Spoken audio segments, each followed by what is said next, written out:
they're not. Super with the credit and only fans. We're on the big round.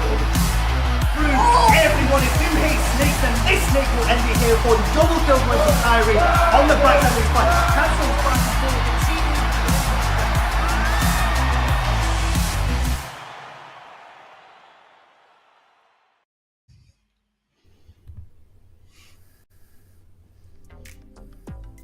Hello everyone, I know that you were all waiting another week. You were so sad, so upset, thinking, when were we getting more University Esports? And the answer is right now. Welcome to the playoffs for University Esports UK and Republic of Ireland. This is Spring 24, Overwatch 2 Spring Season. I am going to be Hector the Ruiner, joined today by Nagly Pins.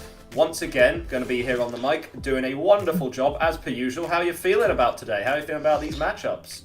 Lovely, and I'm glowing even more now that you give me that lovely compliment there. Very excited. Yeah, what an absolute bro.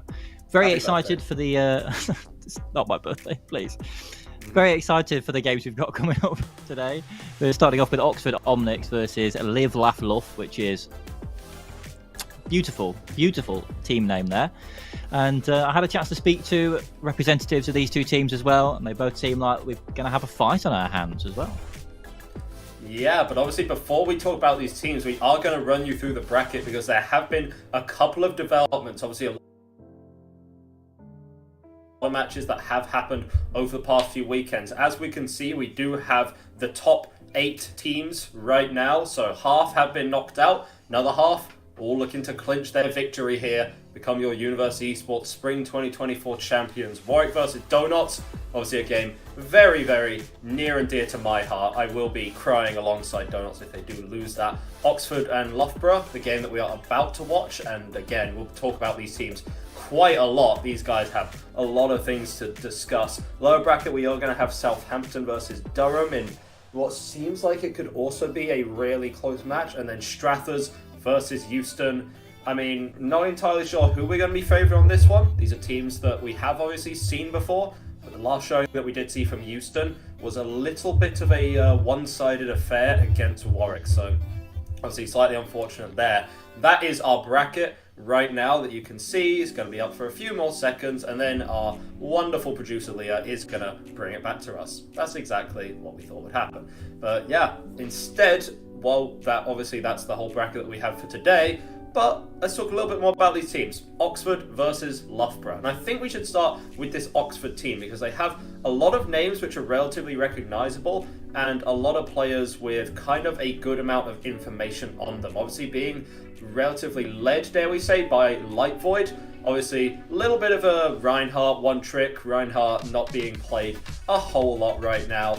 Does like to pin into the backline on occasion, but I'm not even sure you're going to be able to get there at this point. Yes, and I'm looking at the player info right now. We've got a few players with a pretty storied history. My personal favourite, though, is we've got fantastic gamer tag here as well. Pine Nipple, who's put himself down as a ranked Warlord Tracer Specialist, which is promising. I think Tracer, not so much in the meta at the moment. We're seeing a little bit more Sombra, but there's a lot of transferable skills in terms of nasty tracking that hopefully we're going to get to see come out when Pine Nipple gets on. That's assuming that he's on. Yes, there he is. Look, on that Oxford Omnics roster. Yeah. And of course, we've also got Live, Laugh, Luff coming up as well. Derpy Jake on the tank roster, who's put himself down for, I have won £40 from playing Overwatch. Well done, Derpy Jake. That's more than I've ever won from Overwatch. You could buy like, how many meal deals could you buy with that? We're looking at about, what, 11, 12 meal deals? So yeah, that's pretty good value, dare we say. So he got 12 meal deals out of that, which is wonderful. And obviously on this Loughborough roster, a player that I wanted to point out, Abik. Now, for anyone who may not be too familiar, Abik is an Overwatch... Abik is a LCS level talent. Literally is a player for Quick Esports who did compete in the group stages recently in the Overwatch competitive series, championship series. Now, obviously they were not able to get themselves out of the group stages, had themselves some very tough matchups, but Abik is a pretty big boon on the roster, and especially such as flex support. Traditionally plays the Ana, but can clearly flex over to characters such as the Moira or the Kiriko when necessary. it's certainly going to be a massive advantage having a player of that caliber on your team. I think it's actually really interesting just how many players we are seeing nowadays who are kind of at that high level, who have actually experience in the championship series. It's not just Loughborough, but also Staffordshire as well. They have a couple of players and even coaching as well who have experience at that highest level too. So you've got some of the best players in Europe. Like, what more could you want, right? And they're also uni students, which makes us feel pretty good about ourselves. Even better. The only way is up. That's a good place to start, the University Esports, and for a lot of them, that's not even necessarily where they're starting. We're seeing Izzy as well, who's on the team, a sport player who's played previously in the Console Gaming League. Lots and lots of experience here. I mean, this promises to be a banger just based on the players that we've got in front of us and their experiences. So let's hope they manage to pull it out of the bag. Yeah, Loughborough as well, also having Booger on the team, another player who has contenders experience, along with Renee on the Oxford side, who we weren't unfortunately able to shout out, but again, just more players getting more and more stacked. I do believe that for Loughborough, one of their primary issues recently has actually been obtaining themselves the full roster. Because you look at this roster on paper with LCS and contenders level talent, and you're thinking, well, we're just going to absolutely dominate the competition here, right? At the end of the day, however, it's not quite that. It isn't quite that simple, because you can't always get those players together. But if they're all in full force today, especially seeing as Oxford, for many people, are kind of the second ringers to Warwick, they themselves do describe themselves as, you know, the rivals of the Warwick Angels, simply how often they face up against each other. Loughborough do have a full roster coming out here today, and that could be pretty deadly. It could. Obviously, touching on there, the difficulties involved in handling a roster like this. It doesn't matter how experienced, how storied your careers have been outside of it. If life gets in the way, which obviously is a major concern when you're dealing with uni students, then sometimes you just can't get all those pieces together. It does sound like, though, I did a little bit of a mini interview with Rugby Crab in the week, and it sounds as if they feel like they've finally got all those pieces put together, all of their ducks in the row, eggs in the basket, whichever metaphor you want to use, and they're feeling even better when you mix them. They're feeling pretty confident. I wouldn't say quietly confident. Definitely, they're raring to go. Of course, and we're raring to go as well. We do have our map set ready for you to show you here, and it is going to be opening it up on Lijiang Tower. So highest seed does get to pick. Would have to have a brief look at the bracket. Oxford are the highest seed here, so this is a map that they pick themselves.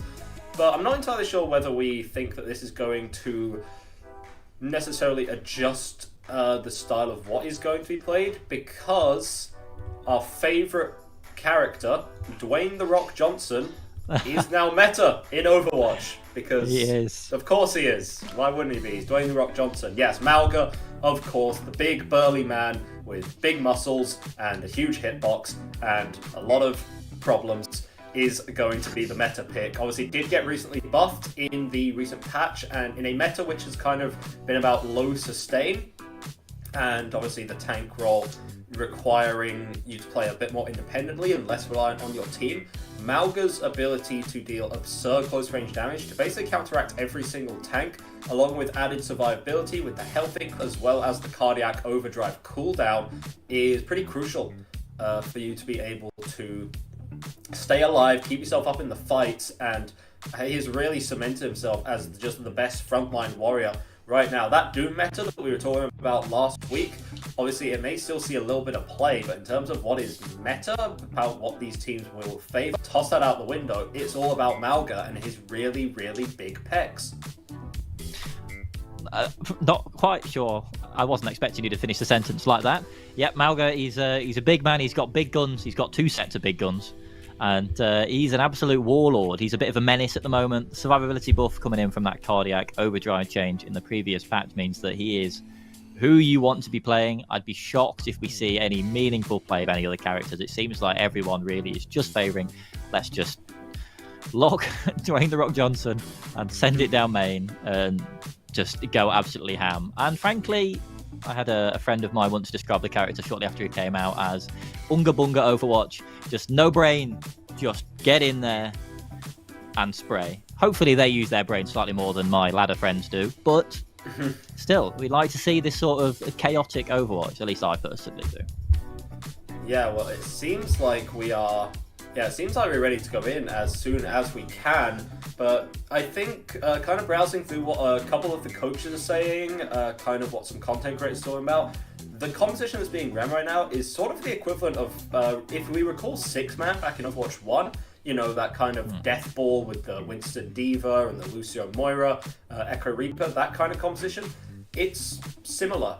You play very stacked up, play on the front line, and you aim to simply overwhelm with frontline damage. In terms of DPS picks, there is a little bit of room for some variation, but what we have mostly been seeing is the 3 main characters are your Reaper, your Sombra, and your Sojourn.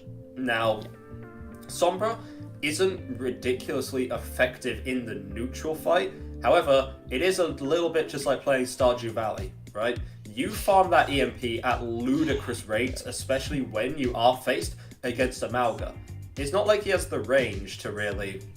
It's not like he really has the range to kind of shut you down that easily. Even if he does, you can translocate out. You build EMP at an alarming rate, let it rip, win a fight off the back of it because it's such a strong ultimate, and charge about 40% to the next fight in that fight you've already won, and it's a really good way of cheating the ult economy, as we like to say. Obviously, there's a whole lot more DPS picks that we could be talking about, but the players are ready as we go here into Lijiang Tower any moment now. Da-da-da-da! That's what we want to see. Loughborough versus Oxford.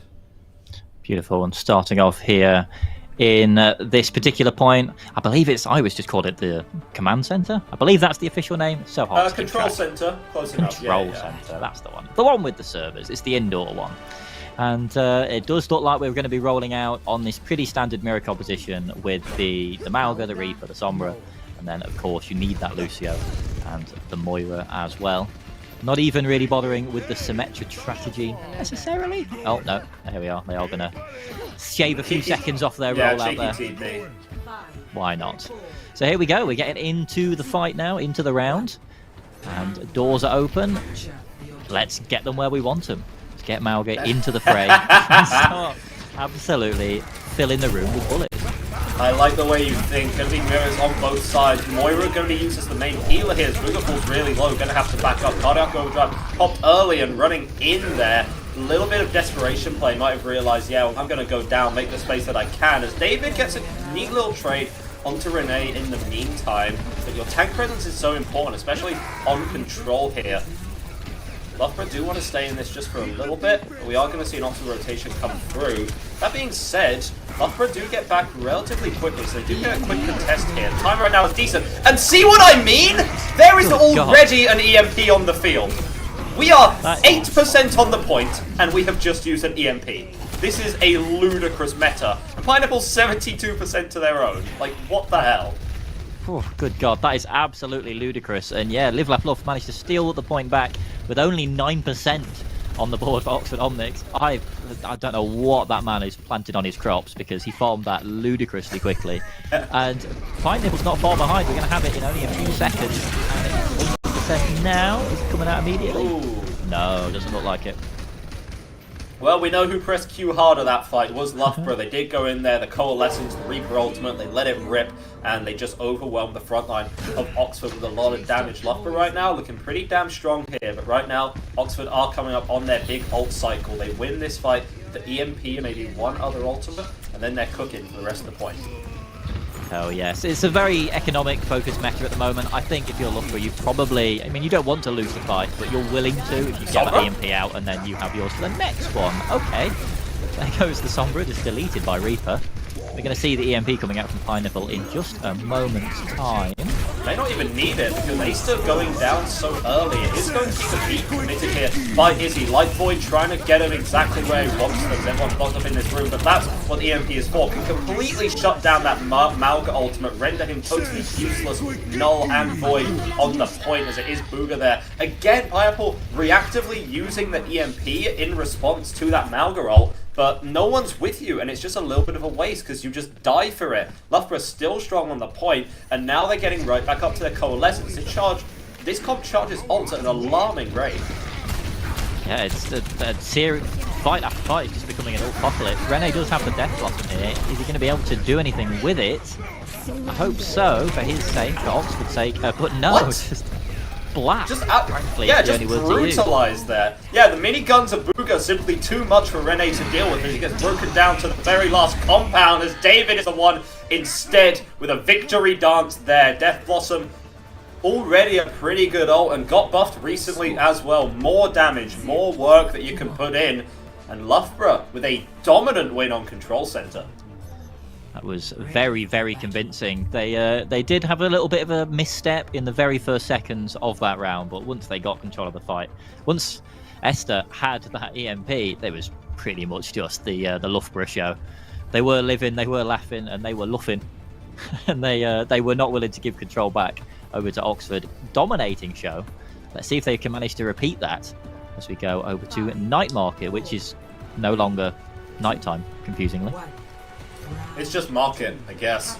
guess. Day Market don't have the same ring to it. Oxford, they are still going to be... Actually, they're just going to be running the Symmetra here permanently. So they do get themselves point presence first, which is pretty good. You don't necessarily have the damage or the strength of ult that Reaper does. And Pineapple just going to be going down there. A lot of Sombras don't really seem to be used to this new frontline heavy playstyle. Pineapple's been caught out a couple of times here.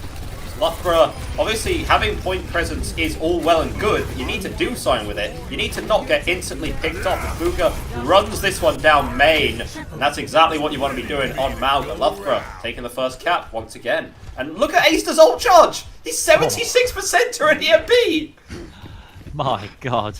Bro is absolutely farming these ultimates. Yeah, I'm not too convinced by the Symmetra pick. Obviously, she can put out comparable damage to the Reaper in a longer fight, but I feel like without the ability to Wraith form and sort of sneak around like Reaper can, you don't really have the chance to build up that microwave cannon.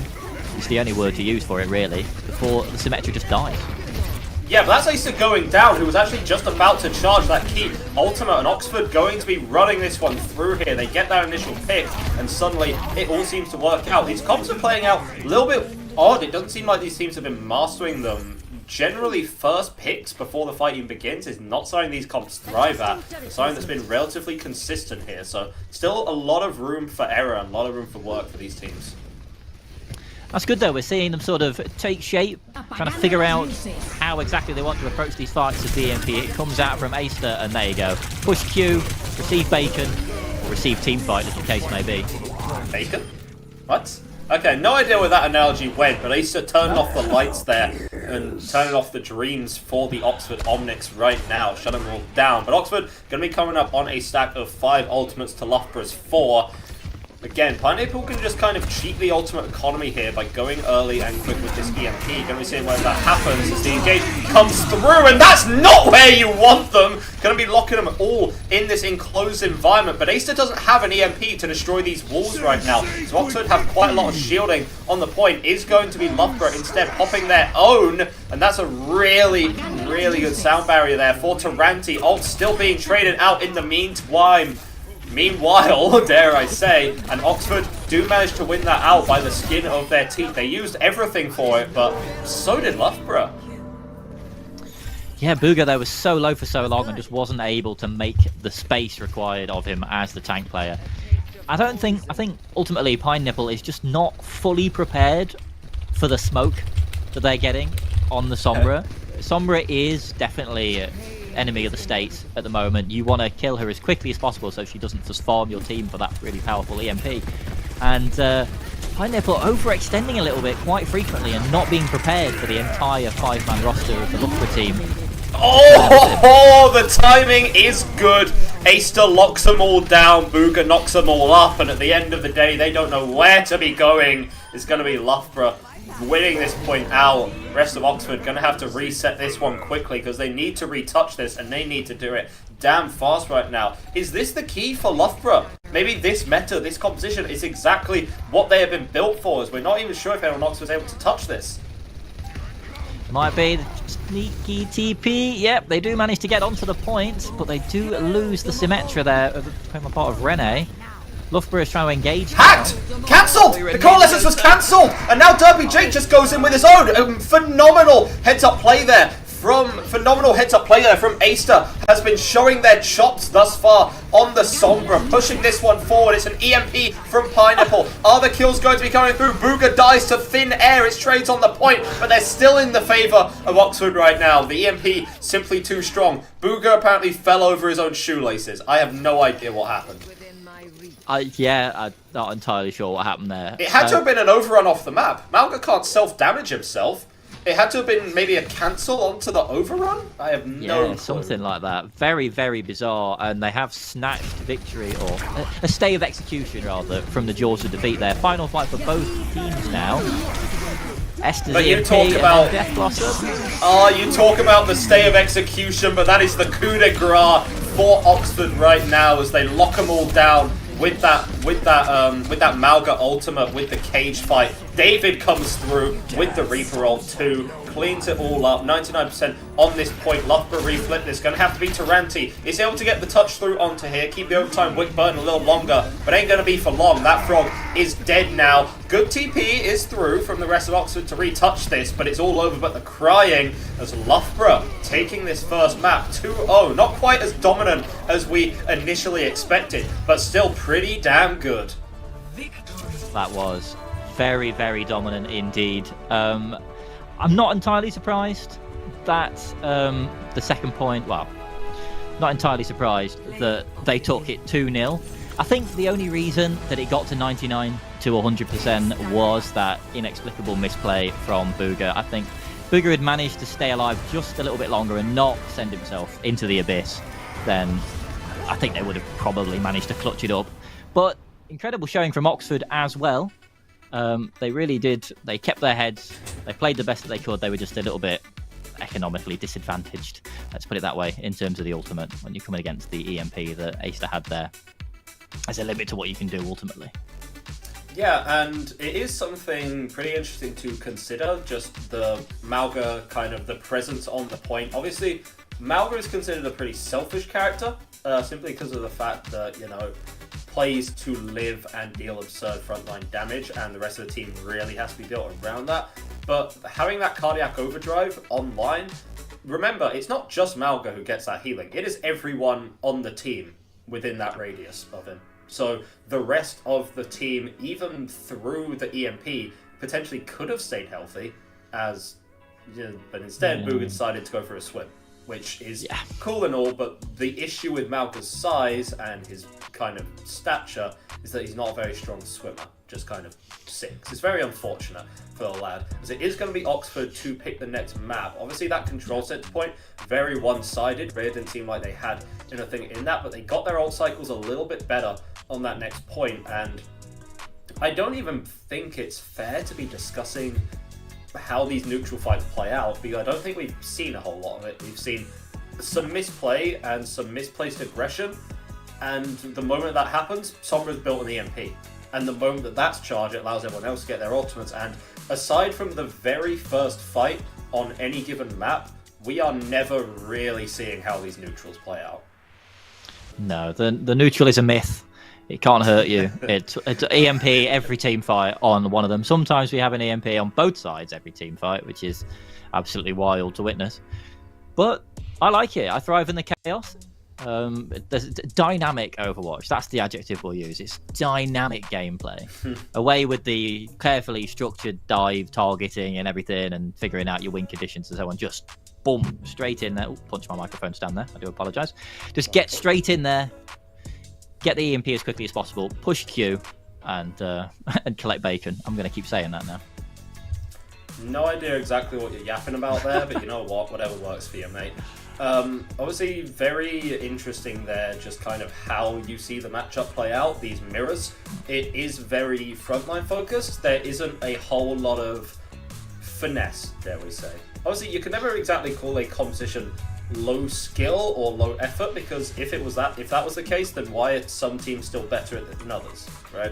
If you want to say this comp is low skill, okay, then beat the top players with it. There we are, right? Yeah. So not necessarily fair to say that, but in terms of kind of execution, in terms of macro, it is pretty simple. You don't have to think too hard about angles or rotations or anything like that. You can just sort of stack with the Malga, play it simply, overwhelm the enemy, and the only real solution to that is to mirror it. As we go over to hybrid, I am interested to see whether these flex supports, obviously very talented on both sides, but gonna see whether they stick on the Moira or go for the Kiriko.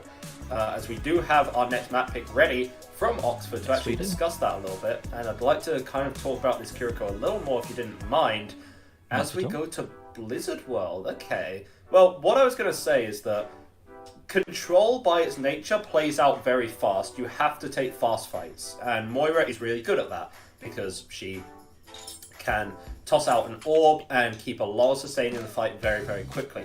However, on maps where you have longer sight lines and kind of more ability to play slower, teams often favor the Kiriko because you can take good angles, you can charge quick ultimates, you can give more long-term sustain to your Mauga and the rest of your team by extension when they need it. But that's all just theory crafting, you know? I think at the end of the day, the people who know best are the players who are ready to go in, and so are we. As we head off to Blizzard World right now, a lovely little magical adventure as we do see Loughborough versus Oxford, round 2. Let's get at it. Let's get into this one then. Yes, so, I mean, what you were saying there about the getting the Moira in there, I think it all sort of ultimately loops back to the fact that the way you use your brain in this composition is less thinking and more keeping your cool in the chaos. As we just enter hyperspace there, clearly. I like to say thank you very much to our observing team there, getting us right up in the face of the galaxy. It is more about keeping your cool, I would personally say, and not getting overwhelmed when everything is happening all at once in all the different directions. We are seeing something a little bit different though coming out from the Oxford Omnics. We are seeing one of the Omnics herself, Orisa, and that Kiriko and the Sojourn, so a little bit different. We'll see if Live Laugh Love themselves come out on the Hamster. Pretty unlikely. Maybe a bit of a scout there to see which composition they're starting on. I would cry tears of joy if there was a ball being played, but unfortunately it is not. So yeah, we actually see a bit of a different look here, and we were fortunately able to also speak to some coaches about the role that Orisa can play. Mauga is still meta, don't worry about it. But if you can play slower and play more sustain, a style you're definitely going for with that Sojourn as well, then Mauga is quite farmable. You know, keep them off with the cooldowns, have a really long, drawn-out fight, and eventually you'll kind of be fine. And I actually respect this from Oxford swapping to this because they realised that the mirror comp just wasn't working out for them. So swapping over something new, but we'll see how well it works. Yeah, Orisa, I think, is probably the tank that's best equipped to manage Mauga, if not, you know, win in the slugfest. She can definitely sort of stave him off a little bit more effectively than, say, a Reinhardt could do, or a Ball. So she's a good choice. We've seen the Sojourn here as well. Let's hope that Pineapple can put on a fantastic showing on the Sojourn. She's one of my currently favourite characters to watch in the hands of a master. We've seen some interesting rotations here. Yeah, Loughborough completely forced her back up there. It is going to be Booga popping that cardiac overdrive once again right now. But yeah, you can see that anytime they really need to go forward, Oxford, they don't have to beat them, they just have to repel them and just buy as much time as possible. But the issue with time is that time is money, and Derpy Jake has made the investment into that coalescence, which can now run over the rest of Oxford. Interesting point I've looked at going through the player notes. Booga's a DPS player, Derpy is apparently a tank player. Derpy is on support and Booga is on tank. Either we made a severe mistake or Loughborough are cooking. Yeah, interesting choice there. I have a feeling you might be more familiar with these players than I am in particular. Have you known these guys to off-roll like this before? Do you think it's an adaptation based on the heroes that they're playing? Or is it just for the memes? Just kind of rooms here. So, I mean, there's no way this is for the memes. This is a high caliber game. Soden goes out there, but Easter gets absolutely deleted. Your poor attempt at aggression was punished there by the Oxford Omnics as they pop this Kitsune as well. Loughborough want to bunker up in a small room, but Oxford are just bunker busters right now, and Renee has a flamethrower to your face. Booga goes fast as your little legs can take you, mate, because you might not be able to get out. Oh, just locking poor Mauga in that room there and just pummeling him. Yeah, it's very strange now that you've mentioned the off-rolling. I think they must, as you say, just be cooking. They've happened on something. the particular players, even if it's not their preferred role. Maybe they just vibe with those heroes and they're going for it. I respect that. Thanks for the help. Yeah, and Derpy going to be taken out really early there before the fight even begins, and this is uncharacteristic. Oxford spawn camping Loughborough. This is nothing like the last map we saw, so ridiculous display coming out here. Pineapple's done God's work on the Sojourn thus far. Again, it's so easy to get those railgun shots from Malga as David tries to come in from the top rope, and Light Void way ahead of the rest of the team got isolated there, and suddenly all of that survivability that Orisa had is all for naught. Derpy going down here could be curtains for Loughborough though. They are going to decide to push this car a little bit more while they can. Disrupting. Yeah, Orisa, as much as she might feel like it sometimes, is not an immortal battle cattle.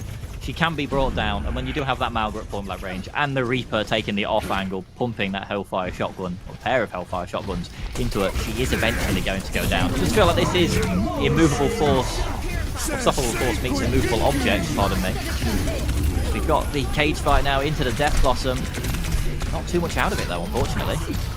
Yeah, it gets the job. It does get the job done here for Loughborough, but it's kind of sloppy, and the trades are still kind of coming out here. Lightvoid going to be taking out Izzy as well. Pretty damn good there if you're the Orisa to get that value in when you want. David wants to TP up to his high ground, go a little bit anti. The Pineapple is still here, still has this overclock ready to go, ready to, you know, shut the book on this attack for Loughborough.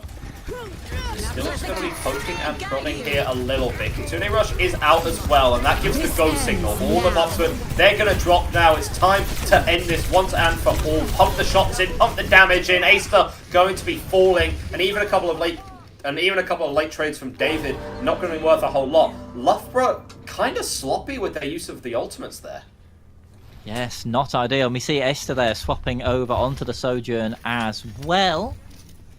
Could be, I think, an adaptation there. You just lack a little bit of the long range damage when you're playing the Sombra into the Sojourn. It's hard to get into range and police that Sojourn, and when the Sojourn's hitting the shots that Pineapple are, then you need to do something about it. So Esther swapping over, hopefully going to try and match that. Are they going to be able to? I have faith. I believe. Maybe not need to though. Derpy Jake gets the kill. Yeah, as Pineapple goes down, Light Void kind of wanted to, you could see the angle, wanted to run back in, use that wrist roll there, but has the wherewithal to back out instead. And I like the swap from Aster. Yeah, you can't really play the Sombra into the Sojourn Orisa. There's always the threat of the Spear to just kind of get you out of the fight, especially with that, you know, the fact that Orisa doesn't have any fall off and kind of just delete you. Sojourn is always there to just take your head clean off. It's not a matchup that you really favor. It works a lot better against the close range characters in the traditional Malga comp. But right now, Oxford have made some adaptations, but Loughborough also bouncing back. As David is in the top ropes with this ult, also back up. It does seem like both teams are sort of adapting and then seeing if the other their counterparts can actually deal with that adaptation. So it's a bit back and forth, which is what we like. Yeah, but that's good aggression that came out from Oxford there. They recognised that David had already used the Wraith form early, and so pushed right onto the man, and there was literally nothing that could have been done to save their life, unfortunately. They do push a little bit farther for some space, but eventually are forced to back out. But that's the pick that you need. That's the key that you want from your Sojourn, to take the head of Renee clean off. No more sim in the fight, and that's a whole lot of frontline damage gone. Light Void with a cosmetic ultimate there. As Loughborough, they have been thwarted a couple of times here, but still pushing relatively strongly. Renee, what's the idea with this swap over to the Reaper? Well, the question is, do they have a plan? I think the main focus with the Reaper is just going to be to put more damage onto the Malga. I mean, naturally, Light Void is going down so quickly in the face of this sustained damage that you need to do something about it. And maybe Reaper is the answer? We'll find out shortly. Booga had him where he wanted him, and David sure as hell wanted him there as well. Popping that Blossom in the cage fight, locked down, and it's an all-out drag-out brawl right now, as Loughborough still pushing this one through, but there are a couple of picks that did go the way there of Oxford, but I don't think anyone's going to be able to touch the point. Lucio barely getting on, and the boot back not enough. Light Void is back, and Oxford with the picks, with the switches, are going to be stabilising. Booga on the Doomfist, a character that has been played by this man before a couple of times. but just working this one all the way through as Aster, what are you doing? Zone proficiency on not just the Sombra, but also the Tracer, catching 4 in this fight, and Loughborough just take that off the back of Aster, just killing everything. What are you doing, man? What you having your Weetabix this morning? Can I have some of it? Jesus. Bro loaded his Weetabix up with G Fuel, I think. Absolutely phenomenal gameplay. Honestly, I think what this is going to come down to is the ability of both teams to adapt to the other's game plan. You know, we saw, right, okay, Oxford got a little bit of a pummeling on Lijiang Tower, so they swapped to this Orisa style. Okay, and then Loughborough take a look at that, and they realise, right, okay, well, maybe we start playing the Sojourn, then we can get a little bit more long-range damage in there, and we'll stop getting picked quite so frequently, and then Oxford come back and they say, okay, well, if we're getting picked off on the early fight, maybe we just need to put more damage onto the Mauga, and back and forth and back and forth. I think we are going to be slowly stepping away from the bog standard simple mirror matchup even further over the course of this match, as both teams just try and get a read on each other and try and figure out the weaknesses in the mechanics of their opponents. Oftentimes when you're playing Overwatch against a strong opponent, it can kind of feel like they are just, you know, AI who are perfectly generated to play the game at a perfect level. But Oxford here kept their mental pretty good. And yeah, Loughborough still did get a full cap there. It was pretty strong, but it's not like they weren't dented a few times. And obviously the mirror matchup didn't work out well for them, so they're trying something a little bit new here. They are sticking with the Symmetra, which does seem like an odd pick, especially seeing as Aster is on the Sojourn, which is a character that does quite well into the close range of the Sim. Maybe it's a case of making some interesting TP wraparounds, but you need to be so well drilled on these compositions to play a Sim effectively. I suppose some of the logic could be that you naturally want to play a little bit slower if you've got the Orisa. You know, it's your job to police the Mauga and sort of stave that aggression off. And Symmetra does get more powerful in those longer fights, so that could be playing into it. I really, really do hope that we get to see some tasty TP rotations. But like you said, it's so difficult to actually get them down. The coordination required is immense.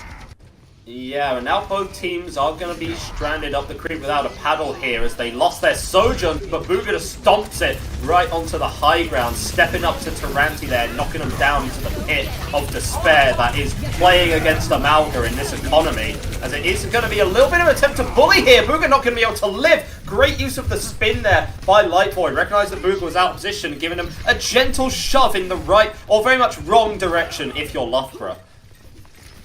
Yeah, and lots of resources forced out there as well. I don't even think Oxford are going to need to use these two ultimates that they have. They don't need that Terra Surgeon. I don't think they need the Kitsune Rush. They definitely don't now. They didn't as I started the sentence either, as it turns out. Really well done. I'm not sure if they did that quicker or just a little bit slower, but I don't think there's too much to be said about first point. I think the difference is going to be made here on Streets and on that last point if we're going to see Oxford push all the way to the final end of the road. What is it? Is it a ride of some description? A minecart ride? Never really understood this map. The final part on third point. That's a theory we can save for later, because right now all the queues are coming out. Support ults traded back and forth. David actually getting the head taken clean off by Pineapple, who is too deadly here, as Taranti managing to clean this one all the way up. It's the dynamic duo, Pineapple and Taranti, killing everything in that fight, and Oxford still managing to push this one all the way through. But Loughborough, they have a lot of ults to work with. Momentum building on the side of Oxford now. When I was saying that the difference will be made here on second and on third, this is the sort of thing I mean. If they manage to keep this momentum going, Loughborough really, really did get stopped for a good few team fights, more or less exactly where Oxford are giving over the payload for the time being. And so the fact that Oxford are managing to power through so effectively is a good sign for their ability to keep going to the end of the map. Yeah, Beat's going to be traded here. Loughborough's will last a little bit longer, and they are just collapsing into this small room. Ult, however, from David going to be cancelled up again. It's Pineapple doing the Lord's work on the Sojourn thus far, but Loughborough ain't going down without a fight. They want a couple of reps back in this one. Oxford do get to push this a little bit further, but some of those late picks means a recontest is very possible. But Aster in this small room needs to go down here if you're Oxford, and maybe that gives them a little bit of peace of mind. Wall here going to give them even more as well. Booga sure as hell doesn't care about it, locks them all here. This is exactly where he wants them, or not apparently. The damage from the Sim Beam recently buffed. Too overwhelming, too front heavy for Amalga to deal with. And Oxford with a dominant display on their second point now. 4.5 minutes on the clock. That is ridiculous, and Loughborough finally been forced to swap off the Malga. They feel like it's been countered. And we're seeing the Sigma and May come out now. We have seen a little bit of May. I say a little bit. We've seen one team on the European side of the OWCS playing a bit of May. Unorthodox, to say the least. Oh yeah. Very, very unorthodox. But again, you've just got to assume these guys have a plan. I'm not quite sure what it's going to be. It's just a matter of using the terrain manipulation, using that May wall to wall somebody off potentially, but that seems a little simple. Oh, the fake TP, the mind games coming out from Oxford. Booga stuck out here like a sore thumb. Gonna have to be the coalescence as Lightvoid actually gets taken down, casting that Terror Surge, so not as tank as you want it to be. But Aster feels confident, feels good, wants to turn this with the overclock, and now it's just 2 left here from Oxford. It's both of the supports right now who are going to be forced to back up here. That was a close one. Aster really saved that fight. And now we see the round coming out again. It is rock, paper, Overwatch right now. Yes, it is. This is what I was talking about earlier when I said that it's going to be a game of adaptations. We're stepping away from what we're conceiving of as the meta at the moment into this rock, paper, Overwatch, as you put it. Yeah, but Izzy down is now real bad as Pineapple! You're a nutcase and you're on the angle and you're killing everyone and you're not giving Loughborough a chance to breathe right now as the punch comes through onto David as well. Acer's going to have to re-swap over to the Tracer just to touch this one. Made miracles happen last time. Is it going to happen again? Not likely given the fact Taranti has his beat and yeah, totally blown up on impact. Loughborough tried to touch that one, but they just got blown up. And now we have a match on our hands, ladies and gentlemen. This is looking juicy. Yes, it is. Look at the difference in the time bank there. Oxford 3 minutes 16, playing 1 minute. It's a tall order. Holding that first point now. I mean, yeah, you've only got to hold it for a minute, but Oxford, they're out for blood.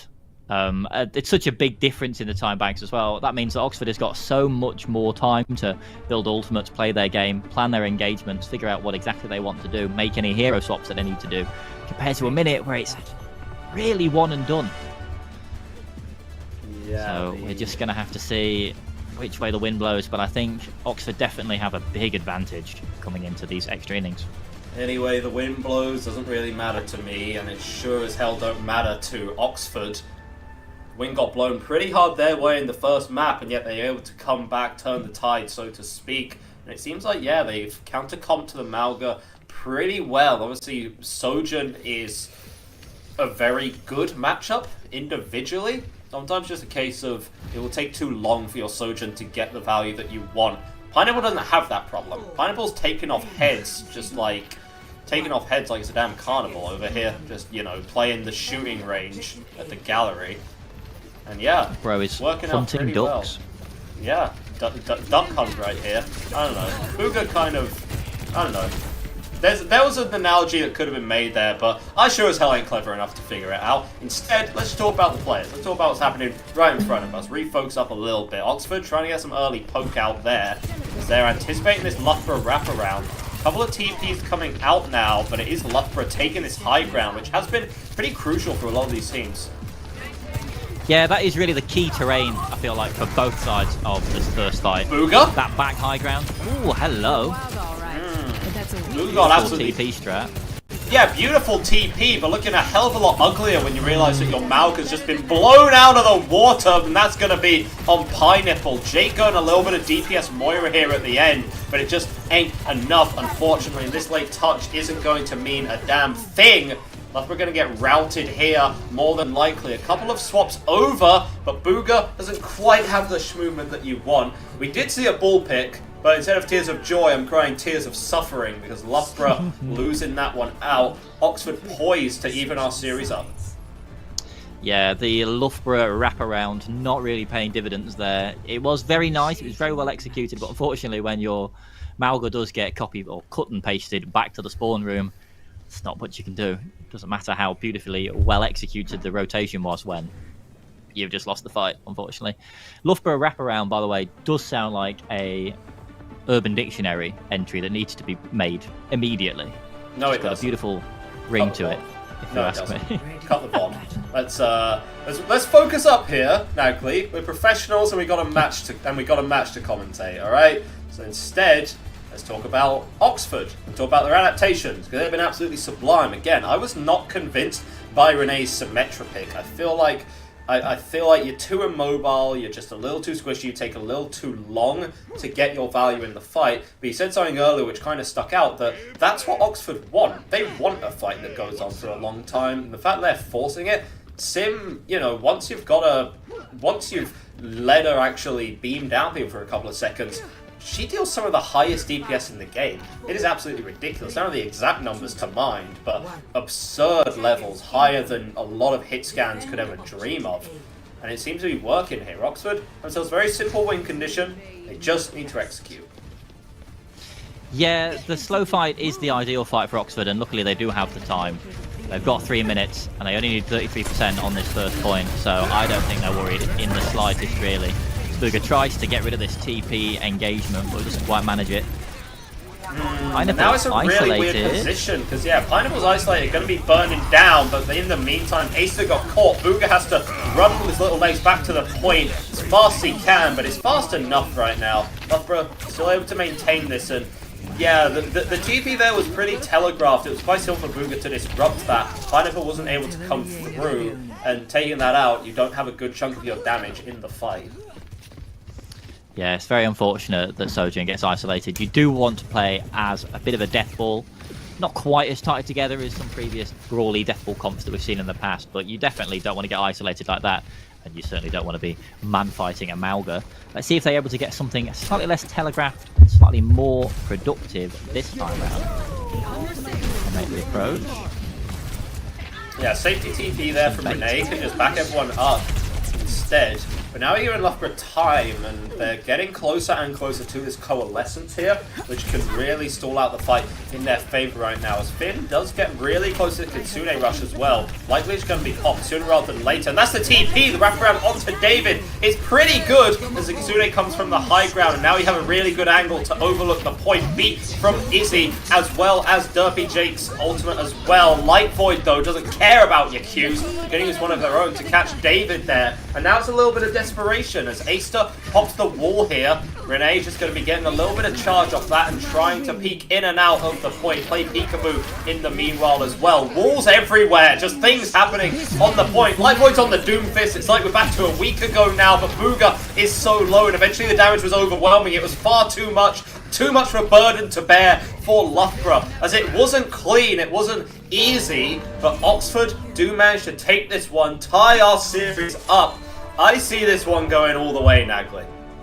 I think so. We might have selected a very tasty game to observe for our first one this evening. Beautiful, like you say, it wasn't particularly clean, but it got the job done. Fantastic job holding on for dear life on that back high ground there, just refusing to give it up even when your tank has died and has been forced to come back on the Doomfist. Great sense of positional awareness, where they need to stand and what they need to do there from Oxford. Well done at equalising the score there, 1-1. Well, let's put it like this. What did happen is that the Malga comp got successfully counter-comped. Congratulations if you're Oxford. However, Loughborough, they're going to go cook for a little bit. And we are also going to go cook for a little bit, apparently. We're going to be throwing it to a very quick break, just a couple of minutes or so. Once we are back, we have the rest of this series. And oh boy, this is a series that we have in our hands. So don't go anywhere. We'll be back after this short break.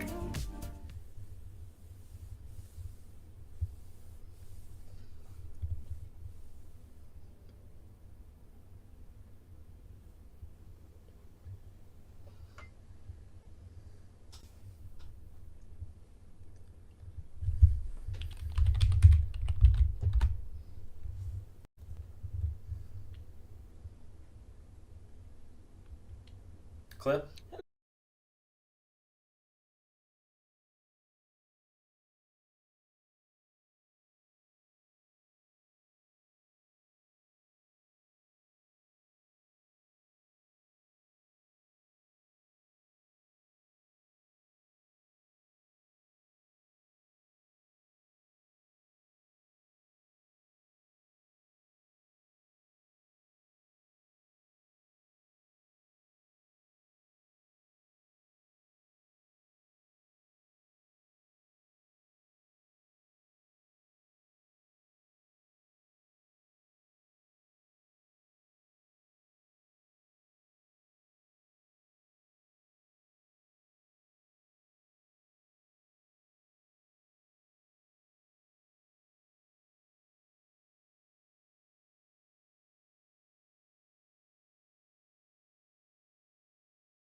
No, they're not. Super with the threat that OnlyFans are putting up this round of Everyone, if you hate snakes, then this snake will end it here for the double kill going to Kyrie on the back of this fight. Cancel's back and forth.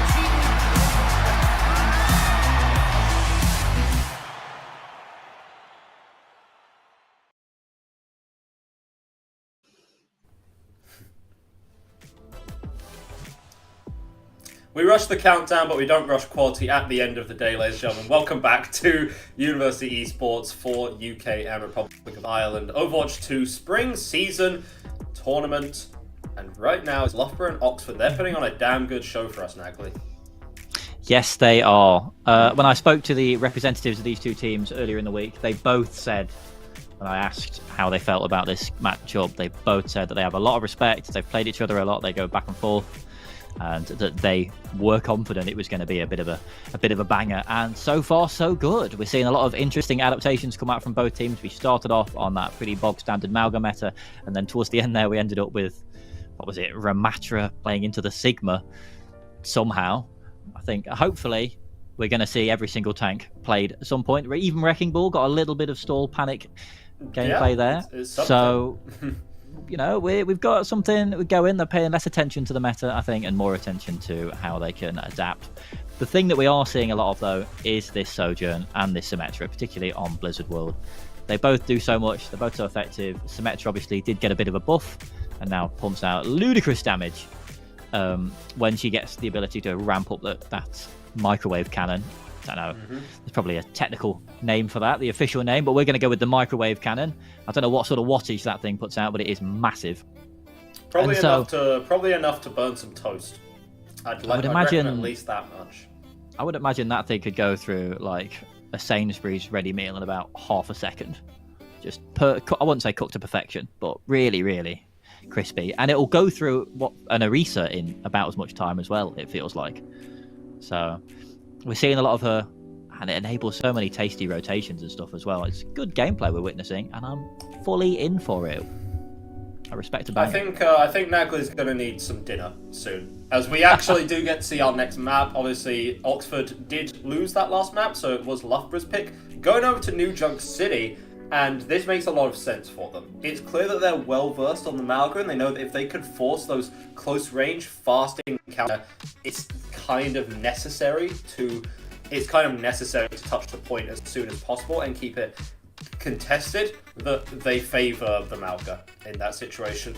So no surprise here they picked New Junk City. It is the brawlier of the two Flashpoint maps, more enclosed.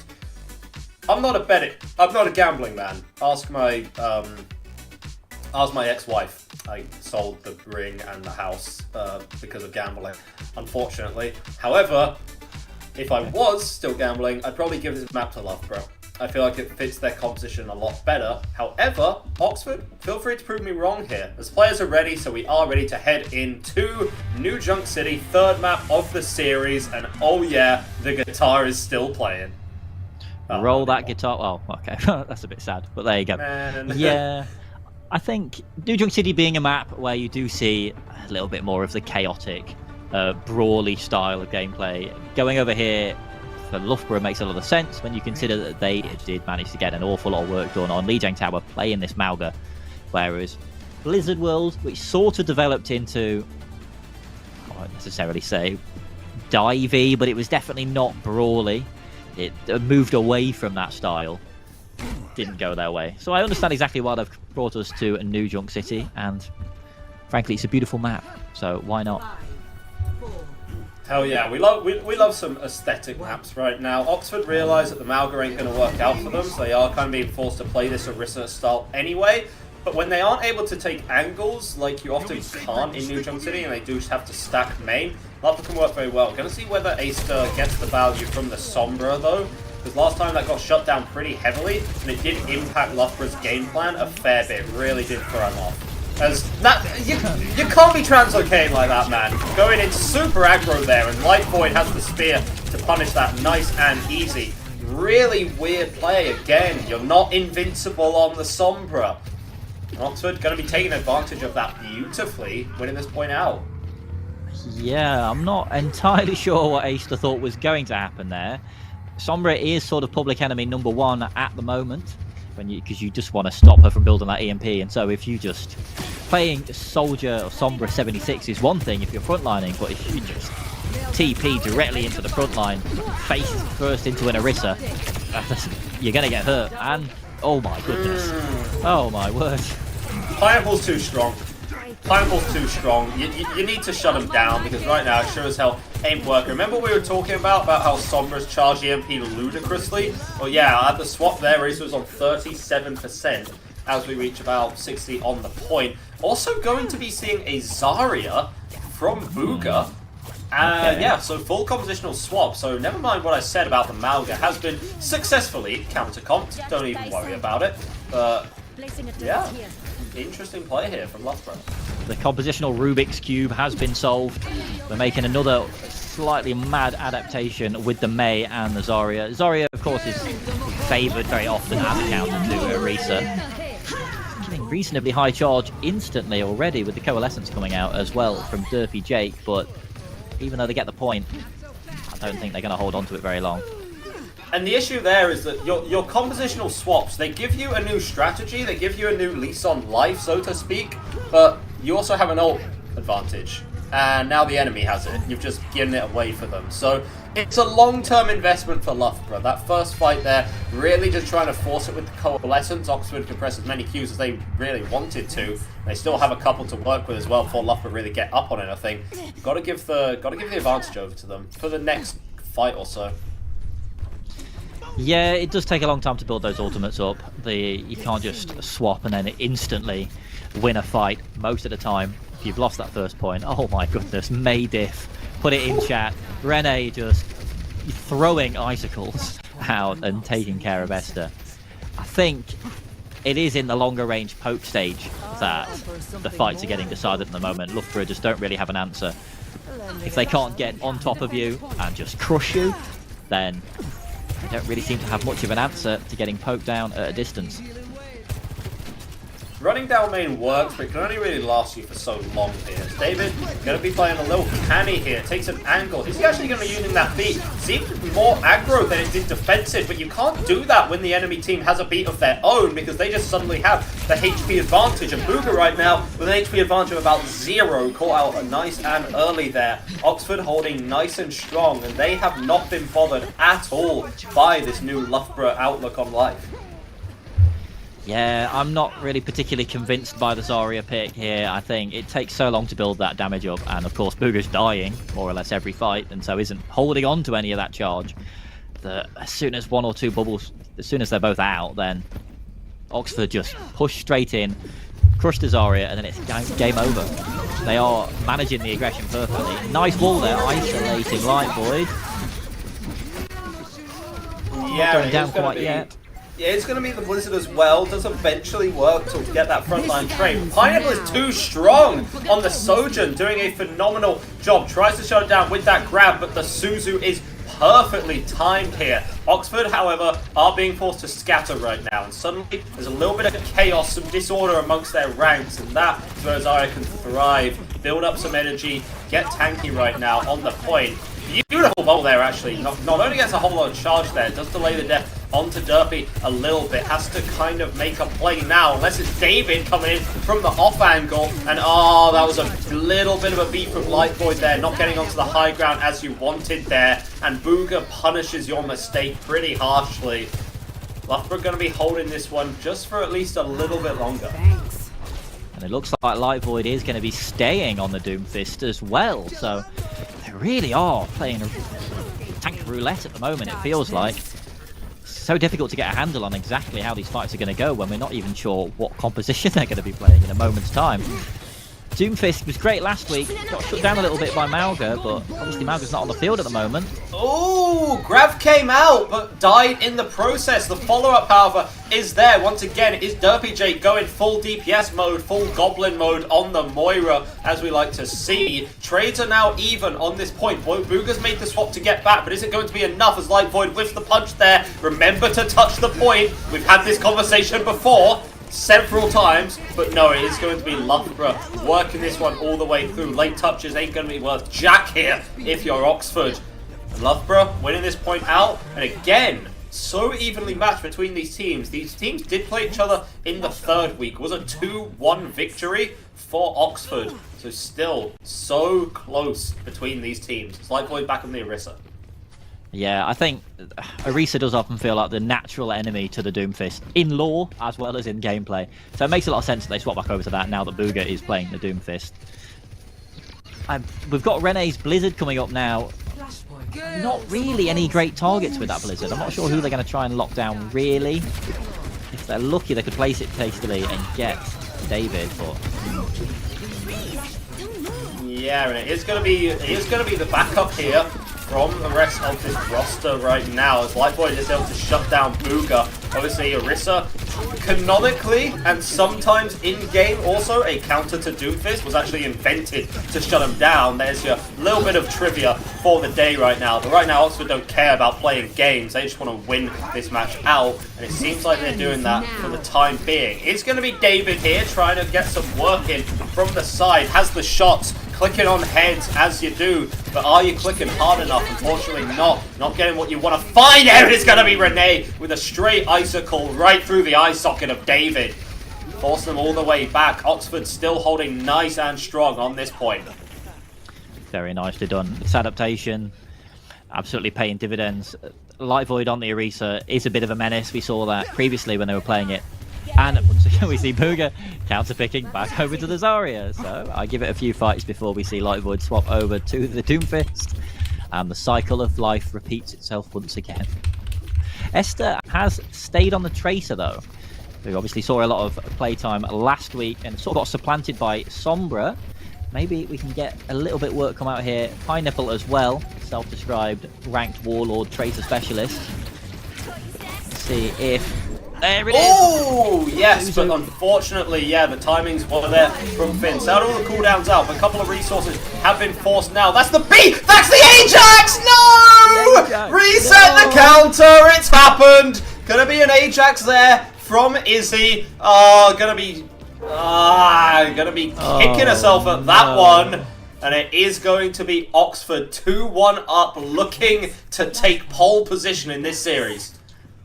That is utterly tragic. We've all been there. It's not... your heart sinks, doesn't it? Especially at that sort of climactic overtime moment when it's 99%. You need to keep your team alive.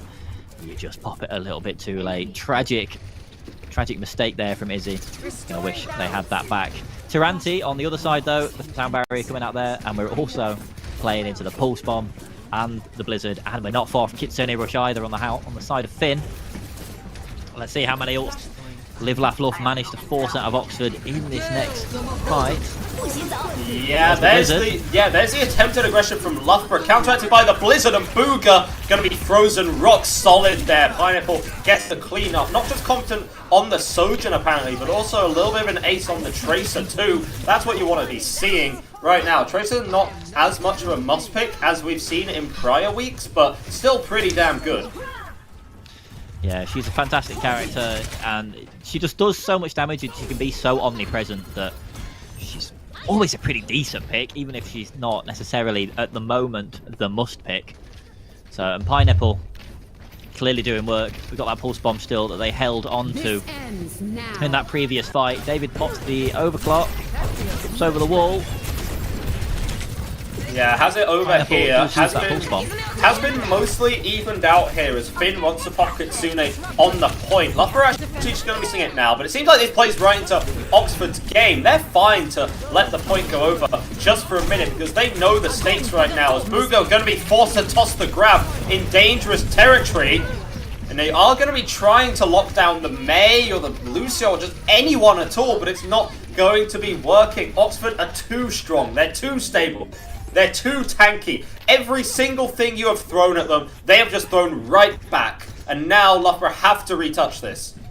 It's that sickening moment when you grab the Orisa and the boss music starts playing and you shift and walk straight out of it. She's walking out of a black hole, Nagli. This isn't scientifically possible, and you don't touch the point! They don't touch the point. I mean, was it even feasible that they could in the first place? I don't know, like, we can keep the pitchforks down for a minute. Whether it was a C9, I don't know. Someone will review the VOD and someone will say that was a C9. Well, that wasn't a C9. But right now, I think we've seen the top of the screen right now, and it's very much reading Oxford 2, Loughborough 1. Oh my word. I mean, as you say, it's pretty unlikely that they would have had the chance to do much with that overtime if they'd managed to trigger it, but still, you know, your heart breaks where they just don't manage to extend the map just that little bit longer, and they end up going down. Oxford now on match point. Loughborough have the opportunity to pick this next map as well, I believe. So, just a sad way to end the map, really. But what we're doing is we're continuing to see this gradual, I'd almost call it like a procession of compositions. You know, we saw briefly the Orisa into the Zarya, then the Doomfist comes out, and then the Orisa comes back out. I feel like that is going to be the overall theme of this entire match. Whether we go to a map 5 or not, we're going to continue to see this counter picking. They're so evenly matched that a lot of it does come down to the sort of micro adjustments in the middle of the maps and managing the ult economy in between those swaps. So fascinating to watch, and it's something a little bit different. It's not just Malga on Malga, which is always a little bit nice. The wheel's turning, you see. And the moment that things swapped off the Malga, things got a little bit chaotic for both of the teams. Obviously, Oxford favour this Orisa style, and it does seem to be working for them. So the procession has seemed to be going into Oxford's favour right now. Very interesting from Loughborough. They started off this series with a roar, but ended that last map with a bit of a whimper. Seeing whether this series is going to be kind of locked out in the exact same way would be a hell of a thing. Loughborough put up a really good fight. Again, first map utterly dominant, but again, Oxford just winning that one out, especially because we favored Flashpoint initially for this Loughborough side because of how fast you have to play it. But, I mean, it's not like things worked out particularly well for him that time round. And as we go to push, which is an incredibly slow kind of game mode, you know, that bot moves at a snail's pace. There's so much time for angles to be taken, so much time for you to just be poked out. Things still look a lot better here for Oxford. We do have a couple of updates to the bracket, not ones that we have to necessarily show on stream right now, but ones that we can just announce for anyone who might be following along at home. Warwick Angels versus Donuts, Warwick 3-0. I mean, like, yeah, my heart is broken, so don't even worry about it. But interestingly enough, Durham were able to 3-1 Southampton in the losers bracket. So Southampton unfortunately knocked out of the tournament for good. Bye, thanks for coming. Does seem that Durham versus Donuts, they're going to be having a rematch. Whether we see that rematch, I might like it. Maybe we see. Maybe like Nottingham for whatever reason.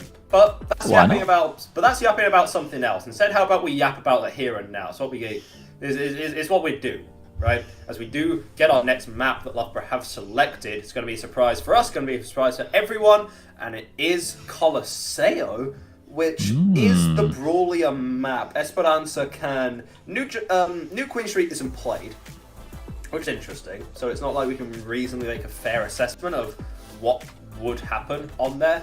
But Colosseo is the brawlier of the point, simply because the idea of stacking in main and running it down, Colosseo first. Simple as that. These fights, I think there was one time where there was a 4-minute fight just on that first point in the neutral.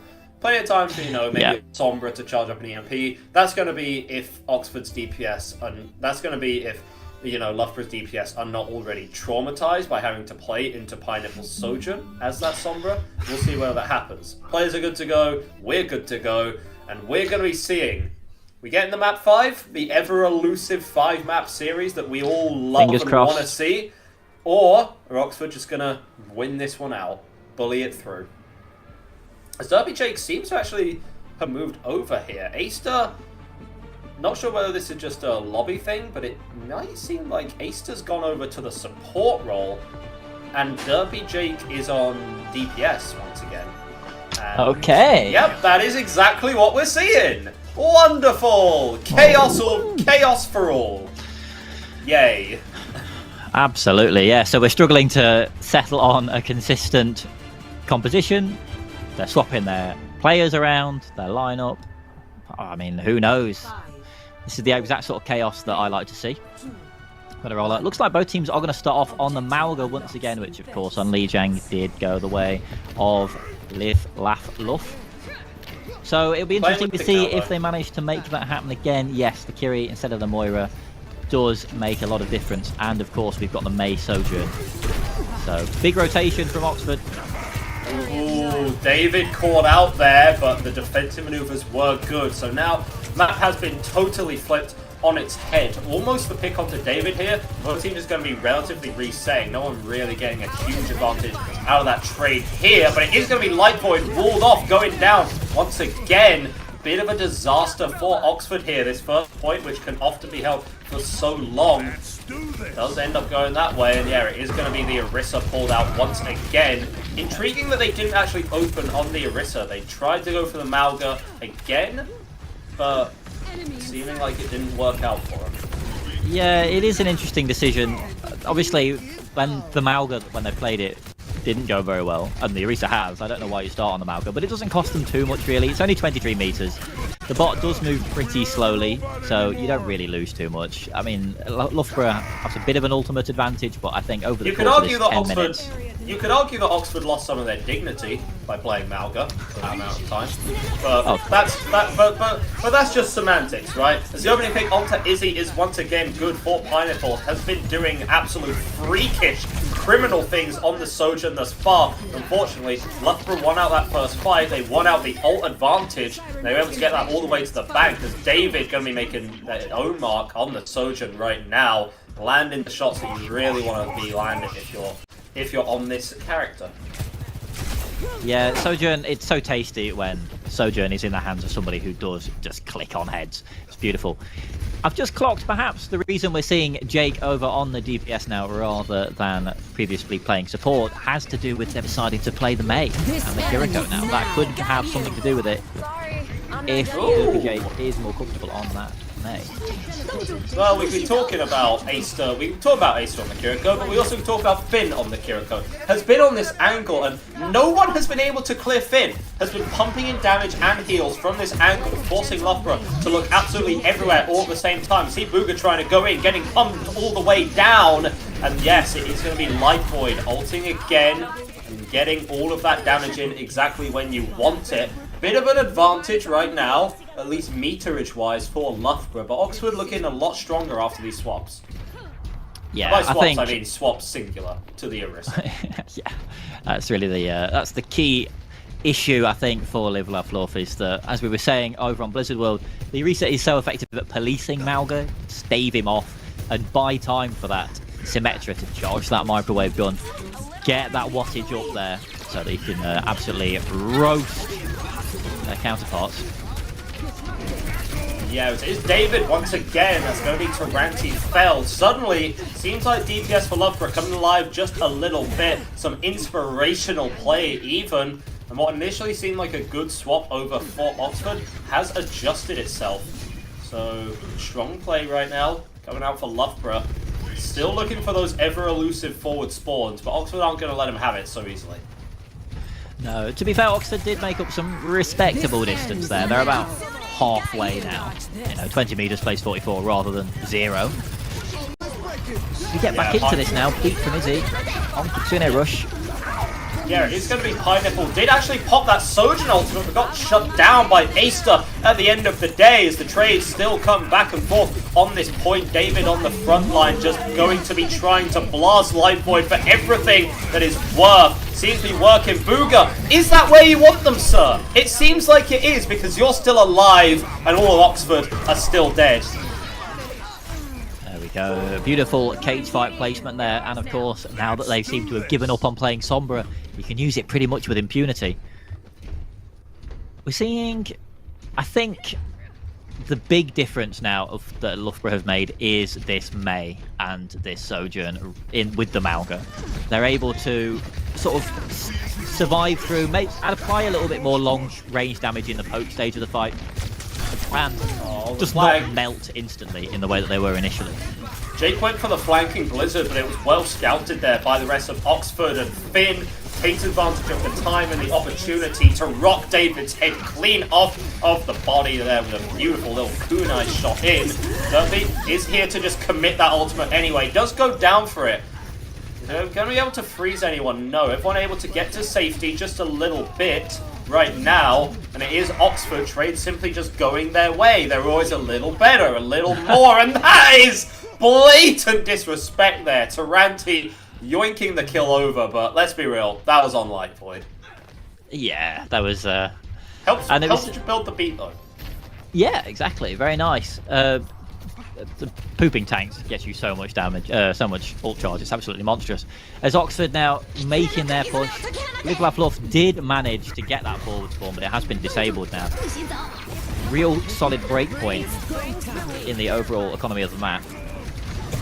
Yeah, but Renee's head was taken off clean there. Again, David's have been having a little bit of a quiet series so far, but he's coming alive on this Sojourn right now. Needed 4 maps to warm up, but you know what? If you're hitting the shots eventually, it's better than missing them, you know? Old Bank is in favour of Oxford here, but the lead is so good for Loughborough that Loughborough, they may not really care. No, they've got a very, very healthy... Oh, Light Void. Pardon me, progress bank there. Light Void just deleted. Yeah, just absolutely really out of position. Remember, see where Light Void was and where the rest of the team was. You simply cannot be pushed that far up. And now, Loughborough able to push with, I'd say impunity, but instead the cheeky little, I'm going to touch on the bridge strat, going to be working, but Booga, too much wherewithal for that. Drags them all down into the cage fight. You lot can't go anywhere, and we are just going to keep pushing this one through. Finally securing those forward spawns as well, which they had not gotten before. Sorry, recapturing the forward spawns, dare I say. They did capture before. What am I yapping about? That's alright. They didn't happen for very long, so don't feel too bad about it. Oxford re-engaging now. Nice wall there. Options menu briefly popping up there. That's okay. Blizzard comes out from Derpy Jake, and it seems like it's just cleared. Maybe no one caught in the Blizzard itself, but it does zone everybody out and enable Loughborough to just keep on pushing. David, good once they player. cross the 100 meters mark. David, good player, but this not normally. So someone check him PC. Maybe using game deficit. No idea what's happening, but David has suddenly come alive in this map thus far. Because the Orisa does want to push through a little bit, and Loughborough are forced back. Again, they don't really mind. They can give the space. They worked to get it, and it's actually just going to be a huge rotation away from this position even. Not entirely sure whether that's the play, whether they want to just approach this one all the way through. The more fights you can take, the better if you're already in the lead right now. But Light Void, that's a nice ult, locks them all up, and the wall! The wall from Renee was so good, it was so smart. Izzy had nowhere to go, and it does not end now. David trying to pull that ult really late into the fight, but no, Oxford just happy to take this one. Interesting use of ults there from Loughborough, particularly David, really just going for that Sojourn ult. Bit of a hero play, which didn't pay off. No, I think the idea with that rotation, it did look a bit strange, but I think the idea was to get the fight to happen in that quite contained kill box almost, rather than the slightly more spread out bit on coast there, especially given that Booga is maybe very conscientious that he might get booped again. So it was a good rotation, and it played out. They did obviously lose the fight eventually, but they managed to burn some time, and we're coming up on a minute now with about 80 meters lead. That's massive for Loughborough. Yeah, but that's a really good May ultimate, but it's a really good beat as well, unfortunately. Yeah, that was actually used from Taranti there, so going to be beating their own team as the trade still going back and forth, back and forth. Booga's looking pretty good until Finn is able to just get that kunai to the body and fell Goliath, which is Booga right now. And suddenly, we finally see Oxford gaining a little bit of distance. We have seen comebacks of this caliber on push before, but there's a reason we don't see them all that often. Yes, it is. It's a tall order to recover from this sort of deficit. I mean, 100 plus meters is a long way to go. I think the statistics bear out that the first team to get to 100 meters wins something in the region of 60% of the time. Obviously, there's many reasons behind that, but it's a very tall order, and especially when you consider we've got overtimes kicking in about 20 seconds' time. Not looking great for Oxford. Yeah, actually able to, didn't actually get caught in that cage fight there, but Light Void still caught out by Izzy as well. Loughborough's looking good. It's all red in the kill feed, red on blue for the time being. The late pick from Derpy ain't going to be worth a damn thing right now. You tried for it, Oxford, but Loughborough had too much for a lead, too much for an advantage. And ladies and gentlemen, we are going to 5. Yes, we are. Map 5, tiebreaker map. Let's go. This is exactly what we wanted to see from this. This is why we chose to watch this map. These teams have bumped heads against each other so often, and it's been so back and forth. They did not lie to us when they promised a banger. Promised a banger we were, and a banger we have received. We're very lucky to be seeing a game such as this right now. And yeah, that map really seemed to favour Loughborough. They stuck on the Malga, and this time the Orisa simply not as effective. The ult banks went just so further in the favour of Loughborough. They were able to win those initial few fights, and even though Oxford maybe ended up getting a little bit more by the end, it didn't matter, because Loughborough had already built up a hell of a bank. We are going to be taking a little bit of a break, so just 3 minutes. But in 3 minutes, we're going to be coming with the decider here. Loughborough versus Oxford. One of these teams gets the pleasure/displeasure, depending on who you speak to, of facing Warwick in the next round. Whoever doesn't, they get knocked down to the loser's bracket. So we'll see you in 3 minutes to figure out that question.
Snake will end it here for the double kill going to Kyrie on the back end of this fight. Cancels fast forward, conceding.